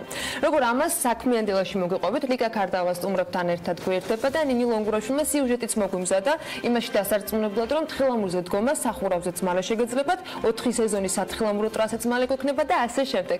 ზამთრის კურორტების მომავლის სავიზიტო ბარათის მონაცემებს როფერტი ჯორჯიაჯის დამფუძნებელი და მმართველი ირაკლი ლომიძესთან დუქს დეველოპმენტის დამფუძნებლებთან და გვანცა ფანჩულიძესთან დუქს დეველოპმენტის მარკეტინგის მენეჯერთან ერთად გაგვიზიარებს. მოგესალმებით და მადლობა იმის რომ ხართ ჩვენთან ერთად. დილა მშვიდობის ანა, დიდი მადლობა ესეთი საინტერესო წარდგენისთვის, დარწმუნებულისთვის, ინტრიგა შევინარჩუნე ბოლომდე. ნამდვილად, მადლობა ჩვენ სტუმრობისთვის, დუქს დეველოპმენტის დამფუძნებელს ბატონ ირაკლი ლომიძეს და მარკეტინგის მენეჯერს გვანცა ფანჩულიძეს. რეალურად ჩვენ ვსაუბრობთ ინოვაციურ კომპანიაზე, რომელიც აი ამ სიახლეს ნერგავს საქართველოში, თუმცა ეს სიახლე არის შეიძლება ითქვას სიახლე მსოფლიოს მასშტაბითაც, ვინაიდან მსგავსი ანალოგები ძალიან ლიმიტირებულია. ვიდრე აი ამ საინტერესო პროექტზე გადავალთ და ნინი ლონგურაშვილი გვამოგზაურებს, ასე ვთქვათ, ბაკურიანში და გვანახებს ჩვენი თვალით თუ რა კონცეფციის, ასე ვთქვათ, პროექტი იგეგმება. ძალიან საინტერესოა თქვენი კომპანიის ისტორია, ირაკლი. როდის დაიწყეთ ოპერირება საქართველოში, რა პროექტები განახორციელეთ და რა არის ჯამური საინვესტიციო მოცულობა თქვენი პროექტების? მადლობა ასეთი კარგი წარდგენისთვის, მოგესალმებით. თვითონ კომპანია 2015 წლიდან ფუნქციონირებს, საქართველოს პირველი ინვესტიცია მაგროს გაკეთდა. დავიწყეთ ესე ვთქვათ პატარა პროექტით, რომელიც იყო სულ 7 სართულიანი. საკმაოდ ამბიცია ჰქონდა იმისი, რომ ვთქვათ, ხარისზე ორიენტირება და ხარისხი იყო მთავარი ორიენტირი, რომელიც ესე ვთქვათ გვინდოდა, რომ რაღაც ხედავდით თავის ნიშას, რომელიც ამას დაიჭერდა და მოდი ესე ვთქვათ, მაინც პირველი პროექტს ვერ დავარქვით ძალიან წარმატებულს, მაგრამ ესე ვთქვათ, იქიდან გამომდინარე, რომ პატარა პროექტი იყო და შესაბამისად რთული არ იყო დაახლოებით 20 მოსახლის მოძებნა, ესე ვთქვათ. შესაბამისად პროექტმა მაინც თავისი დადებითი მხარე დაგვიტოვა. სამაგერო დამან მოგცა იმის საშუალება, რომ გავკეულიყავით ესე ვთქვათ ბაზრის წესებში, გვენახა როგორ უნდა გვემუშაო ბიზნესში და როგორც უნდა დაგეგმილი. კი, მაგიტომაც იყო რომ თქვათ აი დაახლოებით 2 მილიონზე იყო საუბარი, რომლის ინვესტიციაც მოხდა ამ ხარისხიდან გამომდინარე და ასე ისე ესე ვთქვათ, მივიღეთ ის გამოცდილება, რაც არის ვთქვათ, არქიტექტურის სამსახურთან ურთიერთობა, მშენებლებთან ურთიერთობა, ასევე ვთქვათ, კლიენტებთან ურთიერთობა, რომელიც ძალიან მნიშვნელოვანი არის, იქიდან გამომდინარე, რომ ესე ვთქვათ, შეიძლება ჩვენი პროდუქტი არ იყოს იმის ადეკვატური, რაც კლიენტს სურვილი აქვს, ესე ვთქვათ. ნუ აი ამან გამოიწვია ის, რომ შემდეგ უკვე დაახლოებით 2 წლის მერე აი ამ 4 წლიანი პერიოდის განმავლობაში უკვე 5 პროექტი დავასრულეთ, ესე ვთქვათ. ერთი არის საბურთალოზე, ორთაჭალაში, ახალოვკაში, ან ერთი ვაკეში არის ჟვანიას ქუჩაზე. და აი ხა ეს უბრალოდ მეხუთე პროექტს ეხა ვარ მითარებთ, რომელიც შარშან დავიწყეთ. და რა ვიცი, ესე ვთქვათ, საკმაოდ ჩვენც ესე მოლოდინი გვაქვს, რომ ძალიან საინტერესო იქნება არა მარტო თქვათ ჩვენთვის, როგორც კომპანიისთვის, როგორც ფინანსურად, ესე ვთქვათ, არამედ დავტოვებთ თავისებურ ნიშას, ესე ვთქვათ, ბაკურიანში და იმედი აქვს საქართველოში, იქიდან გამომდინარე, რომ ინოვაციისკენ წავიდა პროექტი, როდესაც ნამდვილად არ იყო ესეთი დასაწყისი მისია. გითხრებით, ანუ თქვენს მიერ დაანონსებულმა პროექტმა საკმაოდ დიდი რეზონანსი გამოიწვია და თქვენ ხელწერაში არის სწრაფ რაღაც სიახლეებისადმი, ანუ ეს სიახლეები ეხება არქიტექტურულ, დიზაინერულ, ახლებურ თანამედროვე კონცეფციას, რის დანერგვასაც ცდილობთ აი ამ ბაზარზე. ძალიან საინტერესოა თქვენი გამოცდილება, რომელ არქიტექტურულ ბიუროებთან თანამშრომლობთ, ვინ არიან ისინი, არიან ლოკალური ბიუროები თუ საერთაშორისო ბიუროები და როგორ მიმდინარეობს ეს კოლაბორაცია? ზოგადად ძალიან მომხრე ვართ ლოკალურად, რომ ვიბუშაოთ ყველაფერს და ეგრეც ვაკეთებთ. ანუ ყველა საპროექტოსთან, რომელთანაც გვიმუშავე, ესე ვთქვათ, საკმაოდ ძიების პროცესში ვიყავით, ვართ დღესაც ესე ვიტყოდი.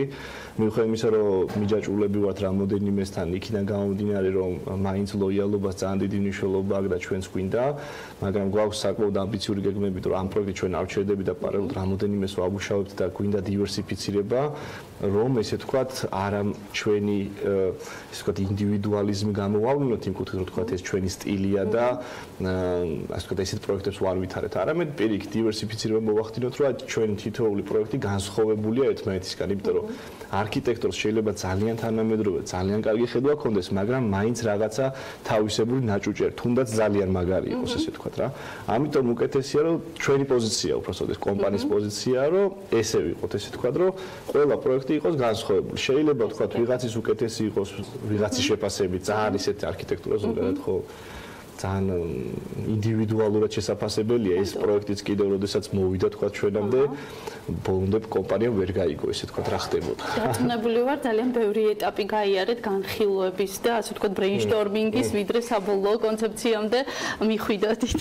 აი პატარა ჩანელს გავაკეთებ რომ ეს რეალურად ჩვენ ესე თქვა ვიყიდეთ უკვე პროექტიანი მიწა. აჰა, გასაგებია. რომელიც იყო ესე თქვა ნუ საკმაოდ განსხვავებული დამიჯერეთ იმ პროექტისგან რაც დღეს არის.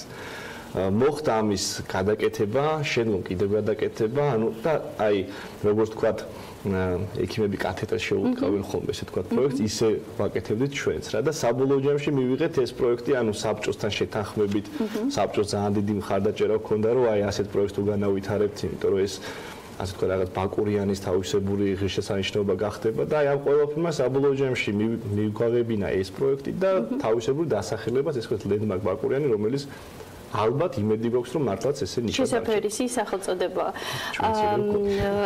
მე ვფიქრობ რომ და თქვენც ესეთი მოლოდინი გაქვთ რომ ეს ასე ვთქვათ პროექტი თავის კონცეფციით და თავის ინოვაციით იქნება ერთგვარი მიზიდულობის წერტილი, ტურისტული მიზიდულობის ასე ვთქვათ დესტინაცია სამთო-სათხილამურო კურორტზე 4-ვე სეზონის განმავლობაში, ვინაიდან მწვანე სეზონზე ზაფხულში გაზაფხულზე შესაძლებელია სახურავზე რეალი და არა მხოლოდ ეს არ არის ერთადერთი ასე ვთქვათ უპირატესობა ამ პროექტის ამის შესახებ ალბათ მოგვიყვებით კიდევ რა ასე ვთქვათ ინფრასტრუქტურას და ფასილიტებს მოიცავს ეს პროექტი თუმცა საინტერესოა საინვესტიციო მოცულობა რა შეადგენს ამ პროექტის ირაკლი და რა ფაზებისგან შედგება ვინაიდან ესეთი ტექნოლოგიები ესეთი არქიტექტურული გადაწყვეტები და ინოვაციები ყოველთვის უფრო აძვირებს პროექტს შესაბამისად დეველოპერისთვის საკმაოდ ესეთი მომატებული პასუხისმგებლობაა მისი კომერციალიზაცია და მისი მონეტარიზაცია. აი ამ ხრივ საინტერესოა თქვენი შეფასება პროექტის. როგორ ვთქვათ ეს როგორც ყველა დეველოპერს ასევე ჩვენს ინტერესია რომ რაც შეიძლება მეტი ავაშენოთ და რაც შეიძლება ძვირად გავყიდოთ, მაგრამ ანუ ეს არ არის კრედო. ანუ აქ არის მეორე მხარე, ხო, ესე ვთქვათ, რომ პროექტი იყოს მიმზიდველი, ანუ მარტო იმითი არ არის ზემოთ სასრიალო და ასე შემდეგ ინფრასტრუქტურაზე უფრო განსა დეტალებში ლაპარაკებს ჯობია, მაგრამ აზრობრივად ისი არის დაალაგებული თვითონ პროექტი, რომ საინტერესო იყოს კლიენტისთვის და არ იყოს თქვათ ის ჩვეულებრივი ტიპიური საცხოვრებელი თქვათ ბინა ან აპარტოტელი ან დავარქვათ რომ იყოს საინტერესო. ანუ აზრი მაგაში არის, რომ ეს ყველაფერი რაც კეთდება, თუნდაც ის სახურავი სასრიალო ესე თქვათ, თუნდაც ის ფასადი რომელიც იქნება ასე თქვათ, აი როგორ გითხრათ რა, იმის გამო რომ ხის გამოყენება არ გვინდა ზედაპირზე რადგან დროში ესე თქვა ექსპლუატაციის კუთხით ვერ იმუშავებს გინდა არ გინდათ მაგას ასე თქვა სადაც 60 წელიწადში გადაღება ჭირდება დამუშავება ჭირდება და ასე შემდეგ სპეციალურად ეს თქვა ჭირდება ვენტილირებადი ფასადი და ზემოდან დექს სისტემას უკეთებთ რომელიც არის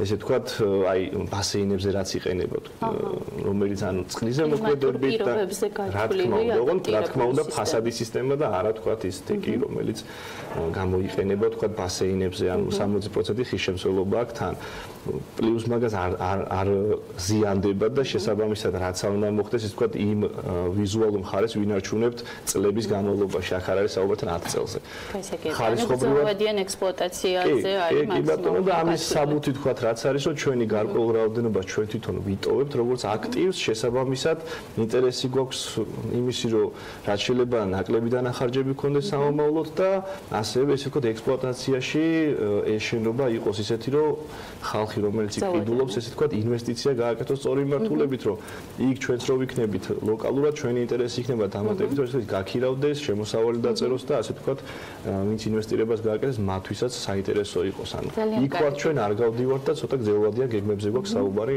ამ პროექტთან მიმართებით ჩვენიერია თქვენის ნებართვით ცოტა ხანი შეგაწყვეტინებთ ასე ვთქვათ ჩვენს საუბარს და გადავინაცვლებთ ბაკურიანში სადაც ნინი ლონგურაშვილი გვამოგზაურებს და უფრო ახლოს მიგვიყვანს პროექტთან ლენდმარკ ბაკურიანი აი ესე წამოვა თხილამურებით მოტრიალდება ჩამოვა და მე რას იზარ და მე ისე ავა და ხელახლა წამოვა სრიალის მოყვარულები ზუსტად ხვდებიან, რაც ნიშნავს ჩამოსრიალება, მერე ასვლა და თავიდან დაშვება. მაგრამ რა ხდება მაშინ, როცა მაგალითად ამინდი არ გიწყობს ხელს, ან როცა ტრასებზე თოვლი არ არის, ან როცა ზაფხულშიც გვინდა სრიალი. არქიტექტორებს ამაზეც აქვთ პასუხი. ეს ყველაფერი ესეთი მასიური რო არ ყოფილიყო, წარმოსახვით ნაძვების ილუზია შევქმნით. და თითქოს ნაძვებზე იქნება ეს ტრასა დადგმული და არა ესეთ შენობაზე და მსუბუქი უნდა იყოს. სამი რამეა: მთა, ნაძვების სრიალი, რაც ბაკურიანია. და კიდევ უფრო მარტივად, რაც გულისხმობენ, როცა ამბობენ მთაში, ნაძვნარსა და სრიალში. ეს ლენდმარკ ბაკურიანის ინოვაციური პროექტია, რომლის სახურავზეც არქიტექტორებმა სასრიალო ტრასა განათავსეს. ტრასის ზედაპირი კი სპეციალური საფარით დაფარეს, რაც მოსრიალეებს წელიწადის ნებისმიერ დროს სრიალის საშუალებას მისცემს. ძირითადად პრინციპში ეს არის აქტივობა, ეს არის ცოცვა, ეს არის სრიალი, ეს არის დინამიკის შემოტანა. ზამთარ ზაფხულ დინამიკის შემოტანა ბაკურიანში. დიდველის სათხილამურო ტრასიდან 600 მეტრში ლენდმარკ ბაკურიანის კომპლექსის სახურავზე 4-ვე სეზონზე სრიალის შესაძლებლობა იქნება. ტერიტორიიდან გაუსვლელად კარგ თუ ცუდ ამინდში სრიალსაც შეძლებდა საუკეთესო ხედების დატკბობასაც. პროექტის გარშემო 10 ჰექტარი რეკრეაციული ზონაც მოწყობილია. გათვლილია სხვადასხვა ტიპის მოსასვენებელი ზონებიც და ექსტრემალური სათავგადასავლო პარკიც. თავგადასავლების მოყვარულებისათვის სრულ პაკეტს დუქს დეველოპმენტის ლენდმარკ ბაკურიანის პროექტის თავაზობს, რომლის დაპროექტებაც კომპანია სებო და დიტო სტუდიის არქიტექტორებმა აიღეს საკუთარ თავზე. რაც ნახეთ ბაკურიანში, აი ზუსტად პირველად ესკიზი გახავთ აი ეს მინდა გაჩვენოთ. ანუ ერთი ჩამოსასრიალებელი იყო. ჩამოსასრიალებელი არა, ხალხი იყო გაზონი უბრალოდ გადახურვა გაზონის, რა კი რელიეფი რო არ შეგვეცვალა და ახლა ეს იყო თავი მოსაზრება. ეხლა თქვენ როგორ გადააკეთეთ ეს ყველაფერი? მე ვიფიქრეთ რომ მოკლე მანძილია ჩამოსრიალებისთვის და მე გავჭერით, მართალია დავკარგეთ ცოტა ფართი, მაგრამ ის ფართი მოიკლო და მეტი დინამიკა შევძენით ამ ყველაფერს. მაგრამ დამკვეთ ისე დაინტერესდა ამ იდეით რომ ზათარე კიდე განარჩევს ეს თემა არ ვიცი როგორ იქნება. და თვითონ როგორი კონცეფციის არის, ანუ ისი შესაძლებლობა იძლევა. დაახლოებით რამ ხელა არის ეს ერთი მხარე ჩამოსასრიალებელი. თორემ ასიმეტრია მთლიანობაში, აი ეს ჯამში გამოც 100 მეტი, 20 მეტი კი. ანუ სასწავლებლად რო ისწავლოს ბავშვმა აბსოლუტურად საკმარისია. მე მან ვაპირებ სწავლას. მე შემოგიერთდები. მე დამაგვიანდა. არის საერთოდ. ბაკურიანში ლენდმარკ ბაკურიანის სამუშაო პროცესი აქტიურ ფაზაშია. შესაბამისად, 2020 წლის ბოლოდან ბაკურიანში ჩასულ სტუმრებს შეეძლებათ, რომ ნებისმიერ სეზონზე, ნებისმიერ ამინდში ექსტრემალები გახდნენ. დიდი მადლობა ნინის საერთაშორისობრივი სიუჟეტისთვის, მართლაც გვამოგზაურა ბაკურიანში და ეს დინამიკა შეგვეძლება სახურავზე სრიალი და თანებისმიერ სეზონზე. ნამდვილად ასე რომ მოვემზადოთ ოჯახებით. გვანცადოთ შეიძლება თქვენთან გადმოვინაცვლებთ, თქვენ როგორც მარკეტინგის მენეჯერი, საინტერესოა თქვენი ხედვა, ანუ როდესაც მზადდებოდა კონცეფცია პროექტის და თქვენ ფიქრობთ ის პროექტის ინფრასტრუქტურის შექმნაზე, ფასილიტების შექმნაზე, რაც დამეთანხმებით, რომ როგორც დედაქალაქისთვის, ასევე სამთო სათხილამურო კურორტისთვის ძალზე მნიშვნელოვანია იმ გამოცდილებიდან გამომდინარე, რაც დღეს რეალურად არის სახეზე, ნეგატიურიც, პოზიტიურიც და ასე შემდეგ. თქვენ რა გაითვალისწინეთ თქვენს პროექტში, ანუ რა ტიპის ინფრასტრუქტურა გაითვალისწინეთ და რა ტიპის ფასილიტები. ალბათ ჩვენს მაყურებელს აინტერესებს დეტალურად რომ მოგვიყვეთ ამის შესახებ. მადლობა ლიკა. რასაკვირველია ბაკურიანი, ეს არის ადგილი, სადაც ადამიანები მიდიან ოჯახებით და პირველ რიგში ეს არის ბავშვებისთვის გათვლილი. ასევე ეს არის ადგილი, სადაც ადამიანები მიდიან ჰაერისთვის და სასურველია რომ მათ გართობის შესაძლებლობა ჰქონდეთ ნებისმიერ დროს. და კვლევის შედეგად ადამიანებს სურვილი აქვთ რომ დამატებით შემოსავალი მიიღონ იმ ინვესტიციიდან, რასაც ისინი ათავსებენ და ჩვენ ვიფიქრეთ როგორ აგვესრულებინა ეს მოგვეყვანა ეს ყველაფერი ერთ სივრცეში. როგორც უკვე ახსენეთ, სასრიალო ტრასა სახურავზე, ეს არის იდეალური ბავშვებისთვის, წელიწადის ნებისმიერ დროს. და რამდენად უსაფრთხოა ეს? რასაკვირველია, უსაფრთხოა ეს დაცული გარშემო ბადე პირველ რიგში, რაც იცავს ამას, პლუს სიღრმეები, რომელიც ემატება სახურავს, რაც აბსოლუტურად გვაძლევს იმის საშუალებას არავინ იქიდან არ გადავარდეს. თან პლუს შემიძლია თქვა ის რომ სოფლიოში არის სულ 5 პროექტი, აქედან 3 არის კონცეფციის დონეზე, ერთი კოპენჰაგენში გაიშვება გაზაფხულზე, სატესტო სრიალი უკვე მოხდა დეკემბერში, იმავე კომპანია, ჩვენი პარტნიორი ჰუკი საქართველოში, რომელიც იმუშავებს ჩვენსავე პროექტზე და ეს საფარების გამკეთებელი კომპანია იტალიიდან, რომელიც ასევე ჩვენი პარტნიორია, მათ უკვე კოპენჰაგენში წარმატებით გაიარეს გამოცდა და იქნებიან ჩვენთანაც. ეს არის ერთი პლუსი, მაგრამ გარდა ამისა, თუ სხვა კომპლექსები და სხვა პროექტები თავაზობენ gyms ან bassins, ჩვენ შემთხვევაში ჩვენ გვექნება სასრიალო სავარჯიშო დარბაზი, რაც ასევე მეორე ინოვაცია იქნება ჩვენს პროექტში, ორი ცალი, ეს მოიცავს თვითონ აი ამ დაროშკას, ბილიკს ეგრეთ წოდებულს, სადაც შეუძლია თავისუფლად 4-მა ბავშვმა ან პროფესიონალმა, როდესაც ვიწყებთ სრიალს, იდეალურია რომ სრულად ეს ტრენერის მეთვალყურეობის ქვეშ ხდება და ხურულ სივრცეში, ნებისმიერ დროს, ნებისმიერ პერიოდში შეუძლია ადამიანს, ვინც უკვე სრიალებს და კარგად სრიალებს, მათ რა თქმა უნდა ტექნიკის დახვეწა შეუძლიათ, ძალიან პირდაპირ უყურებენ საკუთარ თავს როგორ სრიალებ და ძალიან დიდ კარგ შედეგებს იძლევა. გარდა ინფრასტრუქტურისა, საინტერესოა გვანცა, რა სერვისებს შესთავაზებთ ვინაიდან ესეთ კურორტზე ორმაგად მნიშვნელოვანია სერვისების მნიშვნელობა. დღეს მუშაობს. კი, დღეს ამ მიმართულებით მუშაობენ კონსულტანტები, ეს სასტუმროს მართვის მიმართულებით და თუნდაც თითოეული ოთახი, ну რესტორანი რო იქნება და დიდი ლობი რო იქნება, ლობი ბარი რო იქნება, ტერას ბარი რო იქნება საუკეთესო ხედებით, ეს უკვე ესეთი მინიმუმია, რაც აუცილებელია დღეს რომ გქონდეს და პლუს ის სასტუმროს მომსახურება. გვაქვს პრეტენზია რომ თქვათ რომ გვექნება 5 ვარსკვლავიანი სასტუმროს მომსახურება, თვითონ ნომრებიც არის დაგეგმილი სტანდარტების მიხედვით, სუიტის და ჯუნიორ სუიტის ტიპის ნომრები. ყველა ნომერი აბსოლუტურად არის ტერასით, საუკეთესო ხედებით და რა თქმა უნდა ვთავაზობთ თითოეულ მომხმარებელს რომ მათ შეეძლებათ ჩაერთონ ამ სასტუმროს მომსახურებაში და საკუთარი ნომერი აქციონ სასტუმროს ნომრად და მიიღონ მთელი წლის განმავლობაში შემოსავალი. და ეს ინფრასტრუქტურა, რომელიც ჩვენთან არის, დაგეგმილი და აუცილებლად იქნება, ეს პირდება ასევე მომხმარებელს დატვირთულობის მაღალ რეიტს. შესაბამისად ეს მაღალ ამონეგებს.